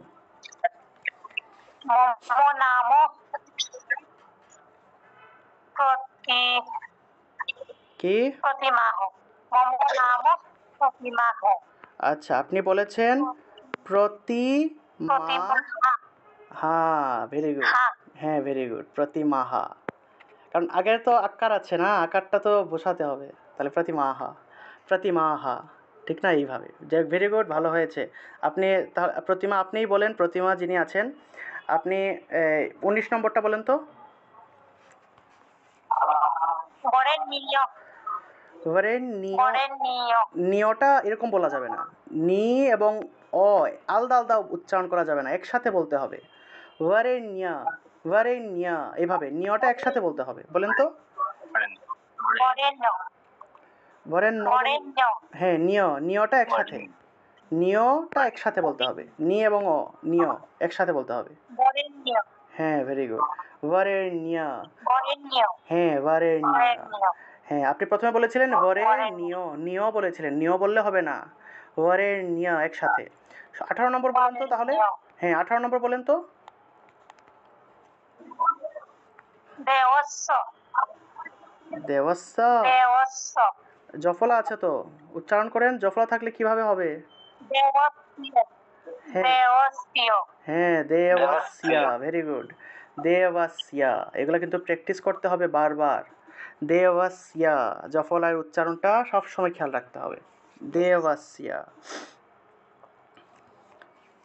আচ্ছা, হ্যাঁ, ঠিক আছে, ভালো হয়েছে, ধন্যবাদ। এবার আমরা যাই, আচ্ছা, রেখা মণ্ডল, আপনারও ভালো হয়েছে, ধন্যবাদ, প্র্যাকটিস রাখবেন সবসময়। তারপরে আচ্ছা, প্রতিমা গুপ্তা, আপনি কোথা থেকে জয়েন হয়েছেন, কোন জায়গা থেকে বলছিলেন আপনি? শ্যামল কৃষ্ণ হাওলাদার, আপনি বলেন, শ্যামল কৃষ্ণ হাওলাদার। হ্যাঁ, শ্যামল কৃষ্ণ হাওলাদার, আনমিউট করেন। শ্যামল কৃষ্ণ হাওলাদার, আনমিউট করেন। নমস্কার দাদা। হ্যাঁ নমস্কার, শ্যামল কৃষ্ণ হাওলাদার বলবেন। হ্যাঁ, আপনি কোথা থেকে? নমস্কার, আপনি কোন জায়গা থেকে? আমি পিরিজপুর ভান্ডারিয়া। আচ্ছা, পিরোজপুর ভান্ডারে। আপনি মনে হয় যে টিচার সম্ভবত, না কি যেন বলছিলেন। আপনি কি করেন? টিচার। আচ্ছা, আমি স্কুল টিচার। হ্যাঁ হ্যাঁ, স্কুল টিচার। আচ্ছা, যাই হোক, ভালো হয়েছে। আপনি এটা বলেন তো, 28 নম্বর।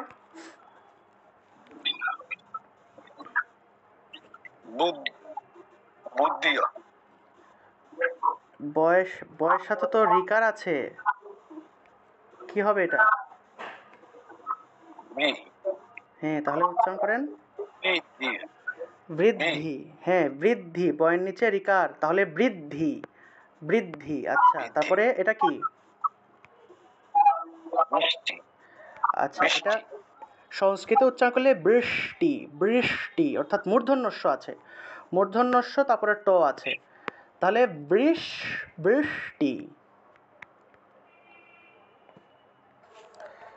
আচ্ছা, তারপরে দেখুন আপনারা, আমরা ব্রাহ্মণ নিয়ে উচ্চারণ করব। এটা হলো বৃদ্ধি, এটা হলো বৃষ্টি, আর এটা হলো দেবতা। এই যে ব আছে, বয়ের নিচে রিকার আছে, এই যে ব আছে, এই দুইটা ব হলো সাধারণ বয়ের মতো, এগুলো হলো বর্গীয় ব। আমি কি বলেছিলাম? বর্গীয় ব চেনার একটা সহজ উপায় হলো, নিচে রিকার থাকবে, রফলা থাকবে, এইগুলা হলো বর্গীয় ব। ঠিক আছে? তাহলে বৃদ্ধি, বৃষ্টি, বটাকে বয়ের মতোই উচ্চারণ করব, আর এই বটা ও আর রূপে উচ্চারণ হবে, তাহলে দেবতা, দেবতা, এইভাবে দেবতা উচ্চারণ হবে। আচ্ছা, তারপরে দেখুন ব্রাহ্মণ্য, ব্রাহ্মণ্য, এইভাবে উচ্চারণটা হবে, ব্রাহ্মণ্য। আচ্ছা, 30 নম্বর, 30 নম্বরটা উচ্চারণ করেন তো, যিনি বলছিলেন আপনিই বলেন। 30 নম্বর, সুপ্রিয় সরকার, 30 নম্বর বলেন।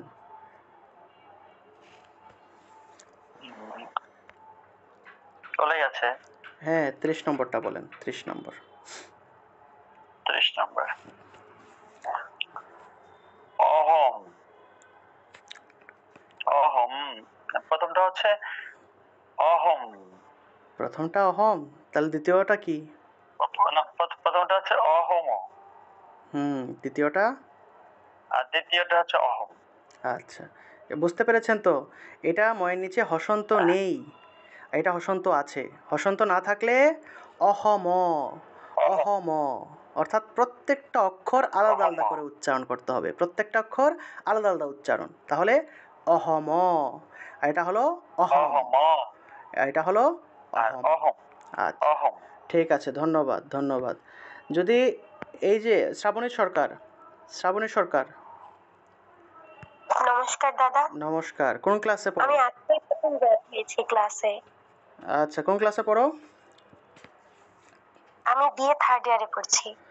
আচ্ছা, ঠিক আছে। তুমি যদি এইমাত্র যে শব্দটা দেখালাম এটা যদি তুমি বুঝে থাকো, তাহলে তুমি 31 নম্বরটা বলো। এটা যদি বুঝে থাকো তাহলে 31 নম্বরটা উচ্চারণ করো তো। ওকে, বিন্দু আর পরেরটা? বিহাদু, সরি, বিনোদু। আর পরেরটা? এটা কি হবে? বিন্দু। এটা কি? এটা কি প্রথমে বলো, প্রথমটা কি? বিন্দু। প্রথমটা বিন্দু, আর এইটা 2 নম্বরটা?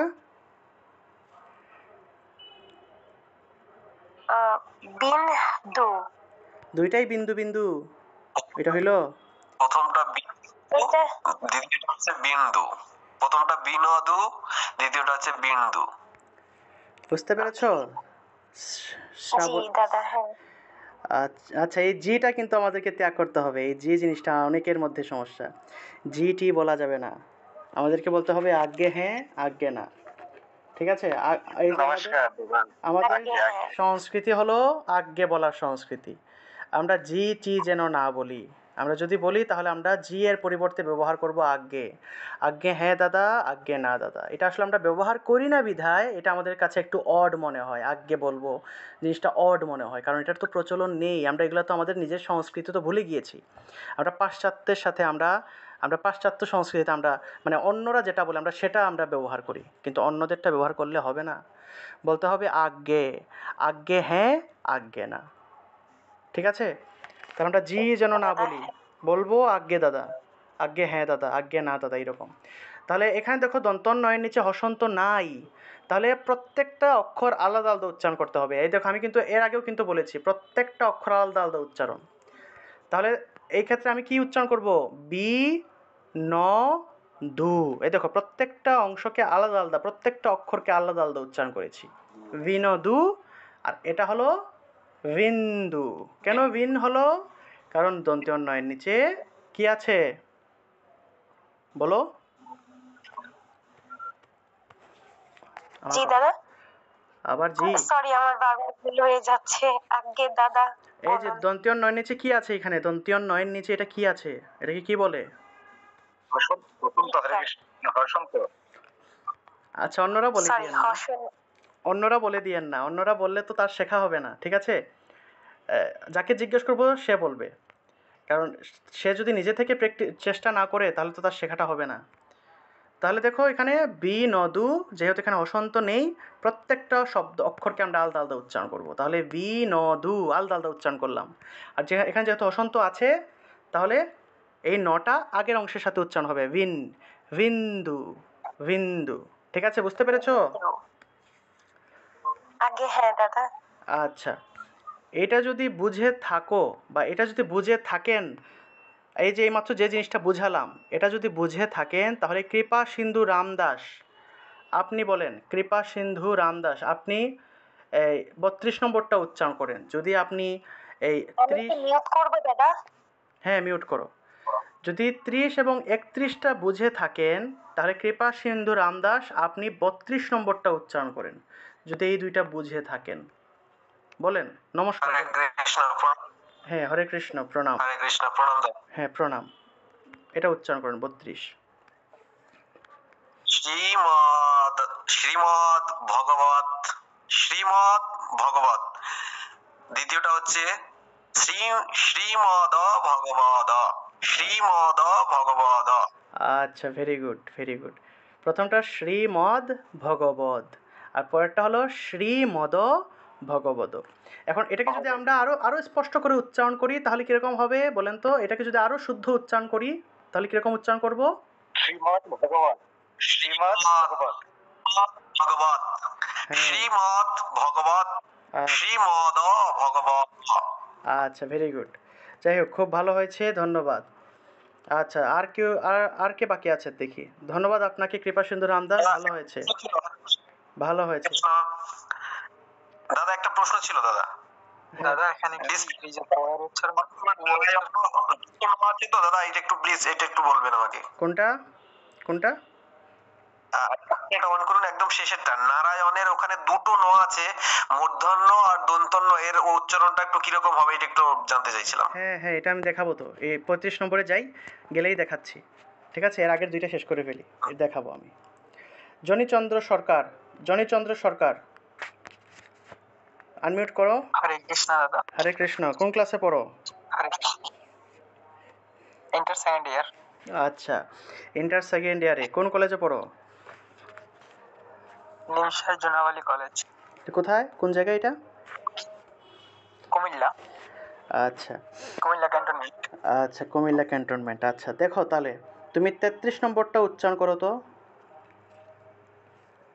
দৈব, তথৈব। আচ্ছা, আমি বলেছিলাম এই যে শব্দ দেখিও তোমাদের শীটের মধ্যে আছে, বলেছিলাম যে চৈব যদি থাকে তাহলে এটাকে ভেঙে যদি উচ্চারণ করি তাহলে কিরকম উচ্চারণ হবে? চৈব, চৈব। জৈব, চৈব থাকলে চৈব, চৈব থাকলে চৈব। ঠিক আছে, দৈব থাকলে কি উচ্চারণ হবে তাহলে? সবাই বলবেন না, শুধু জনি চন্দ্র সরকার বলুক, আপনারা মিউট রাখেন। ঠিক আছে, জনি চন্দ্র সরকার, হ্যাঁ তুমি বলো এটা কি উচ্চারণ হবে প্রথমটা? দইব দৈব থাকলে দইব দৈব থাকলে দয়েব, দয়েব এইভাবে উচ্চারণ। দৈব থাকলে দয়েব, ঠিক আছে। তথৈব থাকলে উচ্চারণ কি? দইব তথৈব থাকলে তথৈব তথ তারপরে এব একসাথে বলতে হবে। তথ এবং এবটা এই দুইটা অংশকে একসাথে বলতে হবে। তথাএব, তথাএব তথৈব দয়েব, তথাএব, তথাএব দয়েব, তথাএব দয়েব এইভাবে উচ্চারণ করতে হবে। আচ্ছা, তুমি 34 নম্বর বলো তো। 34 জনিচন্দ্র 34 বলো। অনন ইয়া হ্যাঁ, অন ইয়া অন অন কেন হবে? অন কেন হলো? অন উচ্চারণ হবে না তো। অন, অনিয়া আনইয়া, আনইয়া, অনিয়া হ্যাঁ আকার আছে তো, আকার থাকায় ইয়া, আনইয়া, ঠিক আছে। আনইয়া, আনইয়া এইভাবে, আনইয়া। এটাকে যদি আমরা সহজভাবে আর উচ্চারণ করতে চাই এভাবে, আন ইয়া, আন ইয়াটাকে একসাথে উচ্চারণ করতে হবে। এই অন এবং ইয়াটাকে একসাথে উচ্চারণ, তাহলে আন্নিয়া, আন্নিয়া, আন্নিয়া এইভাবে, আন্নিয়া এইভাবে উচ্চারণটা হবে, জফলা যেহেতু আছে, আন্নিয়া। আচ্ছা, আমরা দেখি এখন 35 নম্বর। সবাইকে তো ধরে ফেলেছি, কেউ কি বাকি আছেন? মানে জিজ্ঞেস করিনি, কেউ বাকি আছেন? সবাইকে তো জিজ্ঞেস করেছি। আচ্ছা আচ্ছা, এই যে আমরা দুইটা শব্দ পেলাম, কেউ বাকি আছে? আচ্ছা, কেউ বাকি নেই, সবাইকে জিজ্ঞেস করেছি না। এখন দেখুন এই যে 35 নম্বর, এখানে দুইটা ন আছে, একটা হলো মূর্ধন্য, একটা হলো দন্তন্য। এই মূর্ধন্য এবং দন্তন্যের উচ্চারণটা কীরকম হয়ে থাকে? মূর্ধন্যের উচ্চারণটা হলো মূর্ধা দিয়ে, মূর্ধা স্পর্শ করবে, জিহ্বা উল্টিয়ে মূর্ধা স্পর্শ করবে, ঠিক আছে। এটা হলো মূর্ধন্য। আর এটা হলো দন্তন্য। দন্তন্যটা দাঁত দিয়ে উচ্চারণ করতে হয়, অর্থাৎ বাতাসটা এসে দাঁতের মধ্যে ধাক্কা লাগবে। দন্ত শব্দের অর্থ হলো দাঁত। আর মূর্ধা, মূর্ধা হলো উপরের দিকে থাকে, তালুর পিছনের দিকে মূর্ধা। তাহলে উচ্চারণটা, প্রথমটার উচ্চারণটা হবে নারায়ণা, নারায়ণা, না জিহ্বা উল্টিয়ে ন উচ্চারণ করতে হবে, নারায়ণা। আর এটা হলো নারায়ণ, এটা সাধারণ দন্তন্য যেভাবে উচ্চারণ করি, নারায়ণ। এটা হলো নারায়ণ, আর এটা হলো নারায়ণা, নারায়ণা। আমি ভিডিওতে একটু দেখাই আপনাদের, তাহলে বুঝবেন, না হলে বুঝবেন না। ভিডিওতে আপনাদেরকে একটু দেখাই।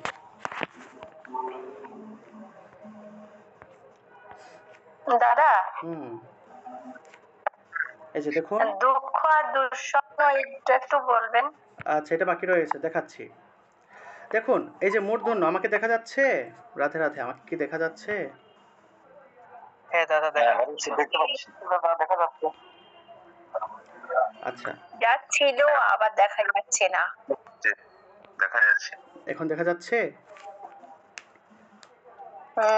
হ্যাঁ দেখা যাচ্ছে। আচ্ছা দেখুন, আবার বন্ধ হয়ে যাচ্ছে। আচ্ছা দেখুন, এই যে আমাদের, আর কোথায় গেলেন? এটা বন্ধ আসছে না, আবার চলে গেছে তো, দেখা যাচ্ছে না। আচ্ছা, এখন দেখতে পাচ্ছি দেখা না যাচ্ছে? ভাই তোমাকে। এখন দেখা যাচ্ছে? হ্যাঁ দেখা যায়, আবার চলে যায়। হ্যাঁ বললেই চলে যাচ্ছেন। আচ্ছা ঠিক আছে, তাহলে আমি তাহলে এভাবেই বুঝাই আপনাদেরকে। আপনারা সবাই জিহ্বা বের করুন, জিহ্বা বের করে জিহ্বাটা উল্টান, সবাই জিহ্বা বের করে জিহ্বাটা উল্টান। হ্যাঁ, জিহ্বাটা উল্টান, উল্টিয়ে উপরের দিকে লাগান, উপরের দিকে লাগান, জিহ্বা উল্টে উপরের দিকে লাগান। ভিডিওতে আসুন, সবাই ভিডিওতে আসুন, না হলে আমি আপনাদেরকে কীভাবে শেখাবো? সবাই ভিডিওতে আসুন, ঘুমিয়ে ঘুমিয়ে ক্লাস হয় না, ঘুমিয়ে ঘুমিয়ে ক্লাস হয় না, ঠিক আছে। জিহ্বাটা উল্টান, উল্টিয়ে উপরের দিকে লাগান সবাই, যদি শিখতে চান। শিখতে না চাইলে ভিডিওতে আসার দরকার নেই, সবাইকে আমি শিখিয়ে পারবো না। জিহ্বা উল্টিয়ে উপরের দিকে, হ্যাঁ উপরের দিকে, না না, নারায়ণ না, জিহ্বা উল্টিয়ে উপরের দিকে লাগিয়ে ন উচ্চারণ করেন, জিহ্বা উল্টিয়ে উপরের দিকে লাগিয়ে ন উচ্চারণ করেন, তাহলে নারায়ণ, নারায়ণ দাদা জিহ্বায় না না নারায়ণ হ্যাঁ এই যে তাংড়ি তাংড়ি শব্দটা উচ্চারণের সময় দেখবেন জিহ্বাটা উপরের দিকে লাগছে। নিজেরই দেখা যায় না। তাংড়ি শব্দটা উচ্চারণের সময় দেখবেন জিহ্বাটা উপরের দিকে লাগছে। তাংড়ি তাংড়ি এই যে তাংড়ি উচ্চারণ করতেছে, এই যে রটা রি উচ্চারণের সময় যে রট এই যে জিহ্বাটা উপরের দিকে লাগে, ঠিক একইভাবে নারায়ণা নারায়ণা তাংড়ি নারায়ণা বরেণ্য বরেণ্য এইভাবে উচ্চারণ হবে। বরেণ্য তাংড়ি নারায়ণা নারায়ণা। বুঝতে পেরেছেন সবাই মূর্ধন্যের উচ্চারণ? করুন তো সবাই, উচ্চারণ করুন নারায়ণা নারায়ণা। জিহ্বা উল্টিয়ে জিহ্বা উল্টাতে হবে, জিহ্বা উল্টিয়ে উপরের দিকে লাগান। নারায়ণ হ্যাঁ জিহ্বা উল্টিয়ে উপরের দিকে লাগিয়ে উচ্চারণ করেন। হ্যাঁ নারায়ণ। আচ্ছা ভেরি গুড ভেরি গুড। হ্যাঁ দাদা জিহ্বায় করতে পারছি না। স্পর্শ করতে হবে, ঠিক আছে? অথবা তাংড়ি শব্দটা উচ্চারণ করেন সবাই, তাংড়ি। এই তাংড়ি উচ্চারণের সময় দেখবেন জিহ্বা অটোমেটিক ভাবে উপরের দিকে লাগে। রি, হ্যাঁ এই যে তাংড়ি, এই যে রি উচ্চারণ করতেছে না, এই যে জিহ্বাটা উপরের দিকে লাগতেছে, এই ক্ষেত্রে জিহ্বাটা উপরের দিকে লাগতেছে। তাহলে এইভাবে জিহ্বাটা উপরের দিকে লাগিয়ে মূর্ধন্য উচ্চারণ করতে হয়, অর্থাৎ জিহ্বাটাকে উপরের দিকে লাগিয়ে ন উচ্চারণ করবেন। তাহলে না তাংড়ি না নারায়ণ নারায়ণ বরেণ্য করুণা। হে কৃষ্ণ করুণা করুণা সিন্ধু, হে কৃষ্ণ করুণা করুণা। আমরা তো করুণা বলে ফেলি, করুণা হবে না, উচ্চারণ হবে করুণা করুণা। বুঝতে পেরেছেন মূর্ধন্যের উচ্চারণ? আমরা বাংলা ভাষায় মূর্ধন্য দন্তন্য দুইটাকেই একরকম উচ্চারণ করে ফেলি। মূর্ধন্য যেরকম উচ্চারণ, দন্তন্য একই রকম।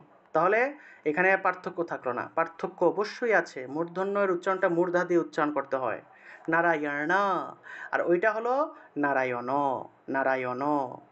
ঠিক আছে? জিহ্বা উল্টাতে হবে এইভাবে, জিহ্বা উল্টিয়ে না না নারায়ণ নারায়ণ। ঠিক আছে? করুণা করুণা মূর্ধন্য, জিহ্বা উল্টিয়ে উপরের দিকে স্পর্শ করে উচ্চারণ করতে হয়, করুণা নারায়ণ, এইভাবে। আচ্ছা সবাই বুঝতে পেরেছেন তো? রাধে রাধে, সবাই বুঝতে পেরেছেন? হ্যাঁ বুঝতে পারছি, কিন্তু বলার সময় জিহ্বা উপরে ওঠে কিনা বলতে পারতেছি না।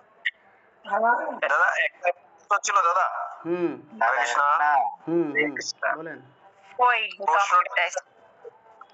হরে কৃষ্ণ। হ্যাঁ কৃপা সিন্ধু রামদাস বলেন।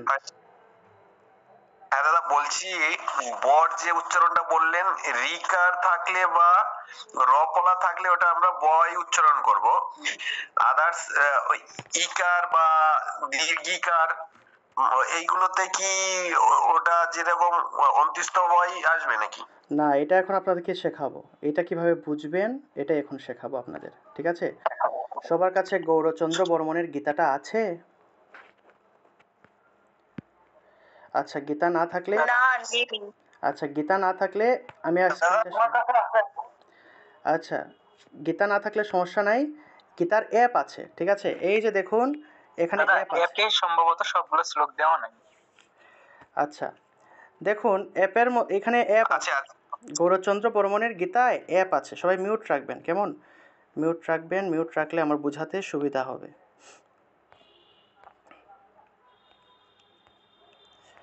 আচ্ছা যেটা বলছিলাম, আমি এখন আপনাদেরকে অন্তস্থ ব এবং বর্গীয় ব কীভাবে চিনবেন সেটা শেখাচ্ছি। এই যে এখানে দেখুন উপরের দিকে শ্রীমদ্ ভগবত গীতা লেখা আছে, এই যে এই জায়গায় দেখবেন শ্রীমদ্ ভগবত গীতা একটা লেখা আছে এই জায়গায়, ঠিক আছে? এখানে আপনারা ক্লিক করবেন, ক্লিক করলে দেখবেন এইখানে সবগুলা অধ্যায় চলে আসবে।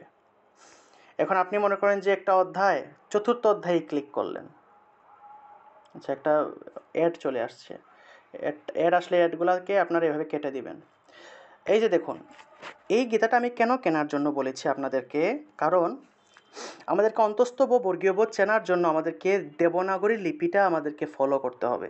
এখানে দেখুন আমাদের বাংলা অক্ষরে সংস্কৃত শ্লোকটা লেখা আছে, আবার এখানে দেবনাগরী লিপিতে সংস্কৃত শ্লোকটা লেখা আছে। আমাদের যে সংস্কৃত ভাষা, এটা কিন্তু পৃথিবীর সর্বপ্রথম বলতে গেলে আসছে। পৃথিবীর সর্বপ্রথম যে ভাষা সংস্কার করা হয়েছিল সেটাই হলো সংস্কৃত ভাষা। অর্থাৎ পৃথিবীর যে ভাষাটাকে মানুষের মুখের ভাষাটাকে, ঠিক আছে, সংস্কার করা হয়েছিল বিধায় এই ভাষা সংস্কার করে, মানুষের মুখের ভাষাটাকে সংস্কার করে এটার নির্দিষ্ট সুন্দর একটা ব্যাকরণিক রূপ দেওয়া হয়েছিল বিধায়, অর্থাৎ যে ভাষাটাকে সংস্কার করা হয়েছিল সেটাকে সংস্কৃত ভাষা বলা হয়। এবং এই সংস্কৃত ভাষাটা হাজার হাজার বছর আগে এসেছিল। তখন কলমও ছিল না, পেপারও ছিল না, লেখার জন্য কোনো কিছুই ছিল না। তখন মানুষ মুখে মুখে শুধুমাত্র এই সংস্কৃত ভাষাটা বলতো, মুখে মুখে শুধুমাত্র এই সংস্কৃত ভাষাটা ব্যবহার হতো, লেখা হতো না। ঠিক আছে, তারপরে যখন এই দেবনাগরী লিপিটা আসলো, তখন সংস্কৃত ভাষা লেখার জন্য এই দেবনাগরী লিপিটা ব্যবহার আরম্ভ হলো। দেবনাগরী লিপি দিয়ে মূলত হিন্দি ভাষাটা লেখা হয়। হিন্দি ভাষা বা হিন্দি ভাষাভাষী যারা আছে তারা সবাই দেবনাগরী লিপি ব্যবহার করে থাকে। ঠিক আছে, আর যারা মানে যারা হিন্দি ভাষাভাষী যারা আছে তারা দেবনাগরী লিপি ব্যবহার করে, এবং সংস্কৃত ভাষাটাকেও লিখিত আকারে ব্যবহারের জন্য পরবর্তীতে এই দেবনাগরী লিপিটাকেও ব্যবহার করা হয়েছে। ঠিক আছে, যেহেতু দেবনাগরী লিপি সম্পর্কে কথা বলছি, আপনাদেরকে আরেকটা জিনিস জানিয়ে রাখি। আমাদের যে সিলেটি ভাষা, আমরা যারা সিলেটের যারা আছি, আমরা বাংলাদেশের সিলেট বিভাগের, আমাদের সিলেটেও কিন্তু এই ভাষাটা কিন্তু একদম আলাদা একটা ভাষা। সিলেটি ভাষা আমাদের কিন্তু আলাদা নিজস্ব অক্ষর আছে। ঠিক আছে, কিন্তু সিলেটি ভাষার নিজস্ব বর্ণমালা থাকলেও সেই বর্ণমালাটাকে বলা হয় নাগরী লিপি। সংস্কৃত ভাষা লেখা হয় দেবনাগরী লিপি দিয়ে, আর আমাদের সিলেটি ভাষা লেখা হয় নাগরী লিপি দিয়ে। দেবনাগরী না, এটা শুধু নাগরী লিপি। কিন্তু দেখুন, এই নাগরী লিপিগুলো, আমি সিলেটি হওয়া সত্ত্বেও এই নাগরী লিপিগুলো আমি নিজেও কিন্তু জানি না। আমাদের সিলেটে এগুলো শেখানো হয় না, বাংলা ভাষাটাই শেখানো হয়। যদিও আমাদের সিলেটি ভাষাটা, আপনারা সিলেটি ভাষা শুনলে কেউ কিচ্ছু বুঝবেন না, আমাদের ভাষাটা একদম আলাদা একটা ভাষা। তাই এই সিলেটি ভাষাটার লেখার জন্য নির্দিষ্ট বর্ণমালা আছে, কিন্তু আমরা এগুলো ব্যবহার করি না। না করে আমরা শুধুমাত্র এই শুধু মুখে মুখেই শুধু সিলেটি ভাষাটা ব্যবহার করি, অর্থাৎ এটা লিখিত কোনো তেমন ব্যবহার নেই। ঠিক একইভাবে সংস্কৃত ভাষাটাও হাজার হাজার বছর ধরে না লিখে, মানুষ না লিখে শুধুমাত্র মুখে মুখে ব্যবহার করেছে, এবং এখনও মানুষ ব্যবহার করছে। বিভিন্ন গ্রাম আছে ইন্ডিয়াতে, আমি 60টা গ্রামের নাম আপনাদের ইয়েতে মনে হয় দিয়েছিলাম। 60টা গ্রামের নাম, যে 60টা গ্রামের মধ্যে এখনও সংস্কৃত ভাষাতে সবাই কথাবার্তা বলে। আচ্ছা, যাই হোক, দেখুন এই যে দেবনাগরী লিপি, এই দেবনাগরী লিপিতে আমরা কীভাবে বুঝবো যে কোনটা অন্তস্থ ব আর কোনটা বর্গীয় ব? ঠিক আছে, একটা জিনিস মনে রাখবেন, সংস্কৃত ভাষায় বেশিরভাগ বই হলো অন্তস্থ ব, কিছু কিছু আছে বর্গীয় ব। এই যে মনে করুন এইটা, এই যে বানও আছে, বানও, প্রক্ত বানও, এই যে বানও আছে, এটা দেখুন, এই ক্ষেত্রে সংস্কৃত ভাষায় কিন্তু দেবনাগরী লিপিতে বটাকে এইভাবে লেখা হয়। ঠিক আছে, এইভাবে বটাকে লেখা হয়ে থাকে। এটা হলো অন্তস্থ ব। সংস্কৃত ভাষায় বা দেবনাগরী লিপিতে অন্তস্থ বটাকে এইভাবে লেখা হয়, আর বর্গীয় বটাকে এইভাবে লেখা হয়। ঠিক আছে, বুঝতে পারছেন তো সবাই? সংস্কৃত ভাষায় অন্তস্থ বটাকে এইভাবে লেখা হয়, অন্তস্থ ব। অন্তস্থ বয়ের উচ্চারণ হলো ওয়া, অন্তস্থ বয়ের উচ্চারণ। আর বর্গীয় বটাকে কীভাবে লেখা হয়? এইভাবে, অর্থাৎ মাঝখানে একটা পেট কাটা থাকে, এটাকে পেট কাটা ব বলা হয়ে থাকে, পেট কাটা থাকে এইরকম, এটাকে বলা হয় বর্গীয় ব। অর্থাৎ আমরা যদি এই সকল অক্ষরের মধ্যে যে জায়গাতে আমরা এরকম অন্তস্থ ব পাবো, সেটাকেই আমাদের ওয়া রূপে উচ্চারণ করতে হবে, ওয়া। এই যে প্রুক্ত বানও আছে, প্রুক্ত বানও, এখানে দেখুন এই যে প্রুক্ত বানও লেখা আছে, এই যে বাংলাতেও প্রুক্ত বানও, এখানেও প্রুক্ত বানও আছে। তা এই বটা অন্তস্থ ব না বর্গীয় ব আমি কেমনে বুঝবো? বর্গীয় ব হলে তো বানও উচ্চারণ করব, আর যদি অন্তস্থ ব হয় তাহলে ওয়ানে উচ্চারণ করব, ওয়ানা, ঠিক না? এটা যদি অন্তস্থ ব হয় তাহলে আমি ওয়ানও উচ্চারণ করব, আর যদি এটা বর্গীয় ব হয় তাহলে আমরা বানও উচ্চারণ করব।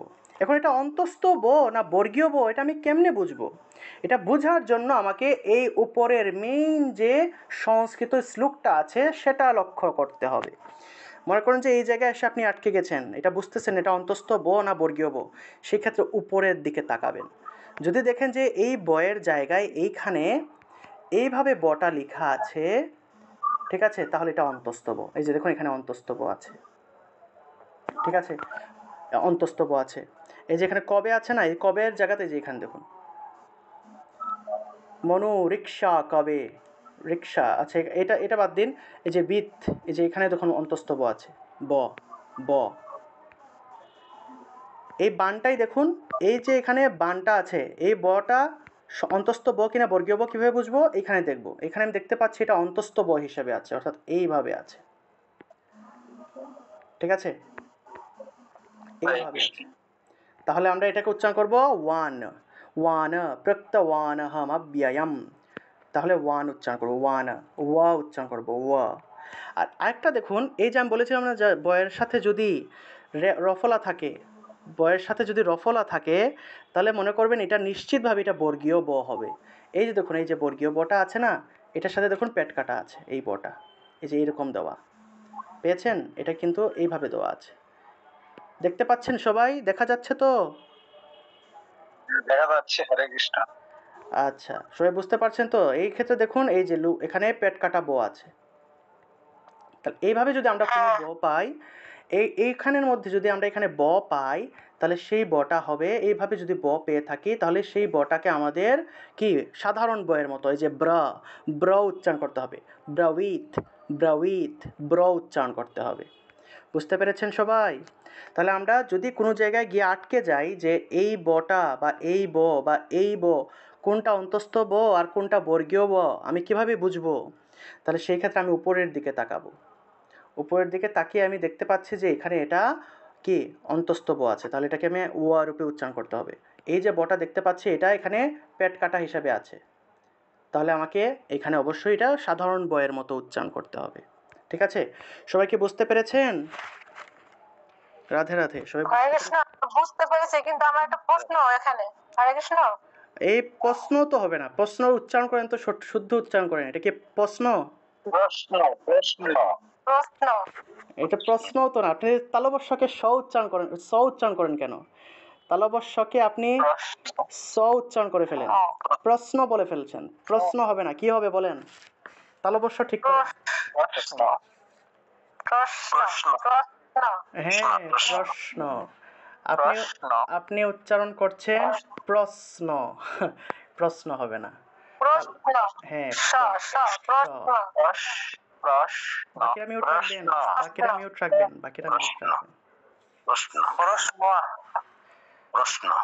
বাকিরা মিউট রাখবেন, ঠিক আছে? বাকিরা সবাই মিউট রাখবেন। আচ্ছা দিদি, আপনি আপনার প্রশ্নটা করেন, প্রশ্ন বা প্রশ্নটা করেন এবার। মিউট করে আনমিউট করে প্রশ্নটা করেন। প্রশ্ন করবেন না কিন্তু, প্রশ্ন করতে হবে, ঠিক আছে? প্রশ্ন করা যাবে না, প্রশ্নটা করেন এখন আপনি। হ্যাঁ আনমিউট করে বলেন, আনমিউট করে প্রশ্নটা বলেন, কি প্রশ্ন আপনার? আনমিউট করেন। আনমিউট বুঝেন না আপনারা? আমি একটা ভিডিও দিয়েছিলাম ক্লাসের প্রথম দিনই, ওইটা দেখে আনমিউট মিউট এগুলো শিখবেন। আনমিউট করেন।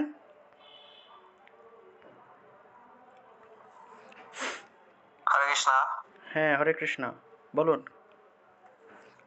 আর একটা প্রশ্ন দাদা, হ্যাঁ মানে এই পুরো সেন্টেন্স গুলো হলে তখন যখন পড়তে যাই তখন এখানে আমি এটা আমার কত সপ্তম অধ্যায়ের আমি 13 নম্বর শ্লোকটা দেখছিলাম, তো এখানে রেপে হ আসে, এইটা এইটা আমি কিভাবে বুঝবো? রেপে হ আসে বা রতেও হ, দেখছি ভাঙতে গেলে পরে হ, মানে হ বলতে বিসর্গা ব্যবহার করছে, এইটা আর এইটার সূত্রটা কিভাবে বুঝতে পারবো? এইটা যদি একটু কিছু বলে দিতেন।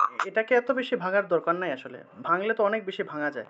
আমি বলবো এই যে এখানে তো, এই যে এখানে দেখুন ওনারা আংশিক পদচ্ছেদ করেছে, তারপর আবার সম্পূর্ণরূপে পদচ্ছেদ করেছে, ঠিক না? বেশি পদচ্ছেদ করবেন না, বেশি পদচ্ছেদ করলে কি হবে, ছন্দ মিলবে না, ঠিক আছে? আমাদেরকে অবশ্যই 8 অক্ষরের ছন্দ ঠিক রাখতে হবে। এইগুলাকে পদচ্ছেদ করে একটা জিনিসের জন্য লেখা হয়েছে, যাতে করে আপনারা শব্দের অর্থটা যাতে বুঝতে পারেন, ঠিক আছে? কিন্তু আমরা যখন উচ্চারণ করব, যখন পাঠ করব, তখন আমরা ছন্দটা অবশ্যই ঠিক রাখতে হবে। যদি এরকম দেখা যায় যে আমি এমনভাবে ভেঙেছি, ভাঙার ফলে আমার ছন্দ ঠিক থাকতেছে না, ঠিক আছে? আট অষ্টাক্ষরী, আমি ছন্দের ক্লাস, আগামী দিন আমি ছন্দের ক্লাস নিব। যদি দেখা যায় যে আমার ছন্দ ঠিক থাকতেছে না, ছন্দচ্যুতি ঘটে যাচ্ছে, সেই ক্ষেত্রে আমি সেটাকে আর ভাঙবই না। বুঝতে পেরেছেন? সেটাকে রেফ আছে, রেফ র এর মতোই উচ্চারণ করব। রেফকে ভেঙে যদি সেই ক্ষেত্রে আমি যদি হ উচ্চারণ করতে যাই, সেই ক্ষেত্রে অনেক সময় ছন্দ ত্রুটি হয়ে থাকে। আমার গীতা পাঠের ক্ষেত্রে অবশ্যই ছন্দ ঠিক রেখে আমাকে যুক্ত বর্ণগুলোকে ভেঙে বা স্পষ্ট করে উচ্চারণ করতে পারি, যদি আমি ছন্দ ঠিক রাখতে পারি। যদি দেখা যায় যে না, আমার ছন্দচ্যুতি হয়ে যাবে, ছন্দ বিঘ্ন ঘটবে, তাহলে আমি ভাঙবো না। বুঝতে পেরেছেন? ভাঙা যাবে না। এমন কোনো শব্দ আছে যেগুলো ভাঙা যাবে না, ভাঙলে ছন্দ ত্রুটি হয়, সেক্ষেত্রে আমি সেগুলোকে ভাঙবো না। ঠিক আছে? আপনাকে যেটা বলছিলাম সেটা ঠিক আছে, তবে সেটাকে ভাঙার প্রয়োজন নেই, ভেঙে উচ্চারণ করার দরকার নেই ওই সব জায়গায়। রেফটাকে ভেঙে রেফটাকে রয়ের মতোই উচ্চারণ করেন, সেটাকে ভাঙার দরকার নেই। এটাকে ভাঙলে শেষে অনেক বেশি সেটা পদচ্ছেদ হয়ে যাবে, যার ফলে ছন্দ মিলবে না। ঠিক আছে? সেটা নিয়ে আপনি মাথা ঘামাবেন না, কেমন? ঠিক আছে দাদা। সবসময় সিম্পল চিন্তা করবেন।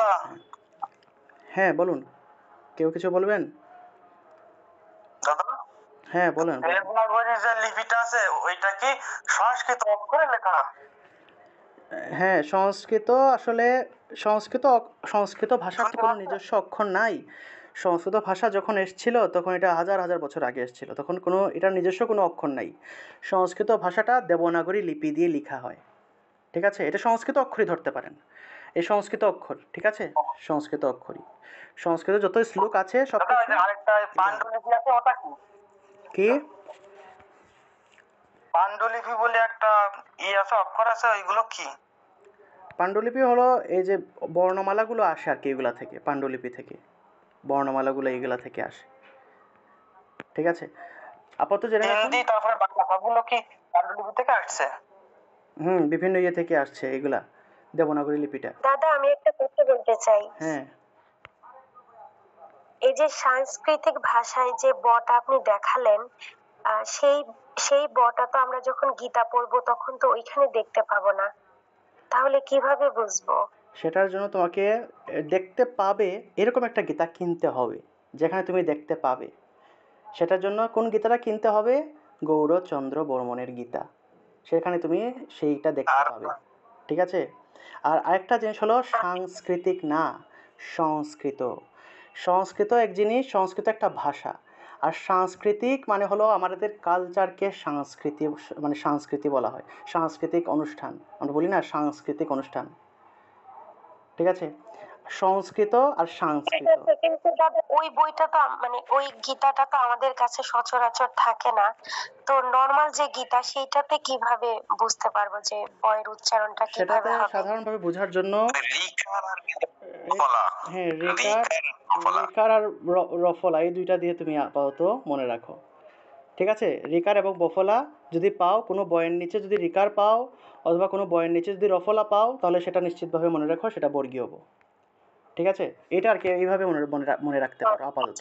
তবে তুমি যদি একদম স্পষ্টভাবে, একদম সঠিকভাবে তুমি জানতে চাও, তাহলে অবশ্যই দেবনাগরী লিপিটা ফলো করতে হবে। এই সমস্যাটা কেন হয়েছে জানেন সবাই?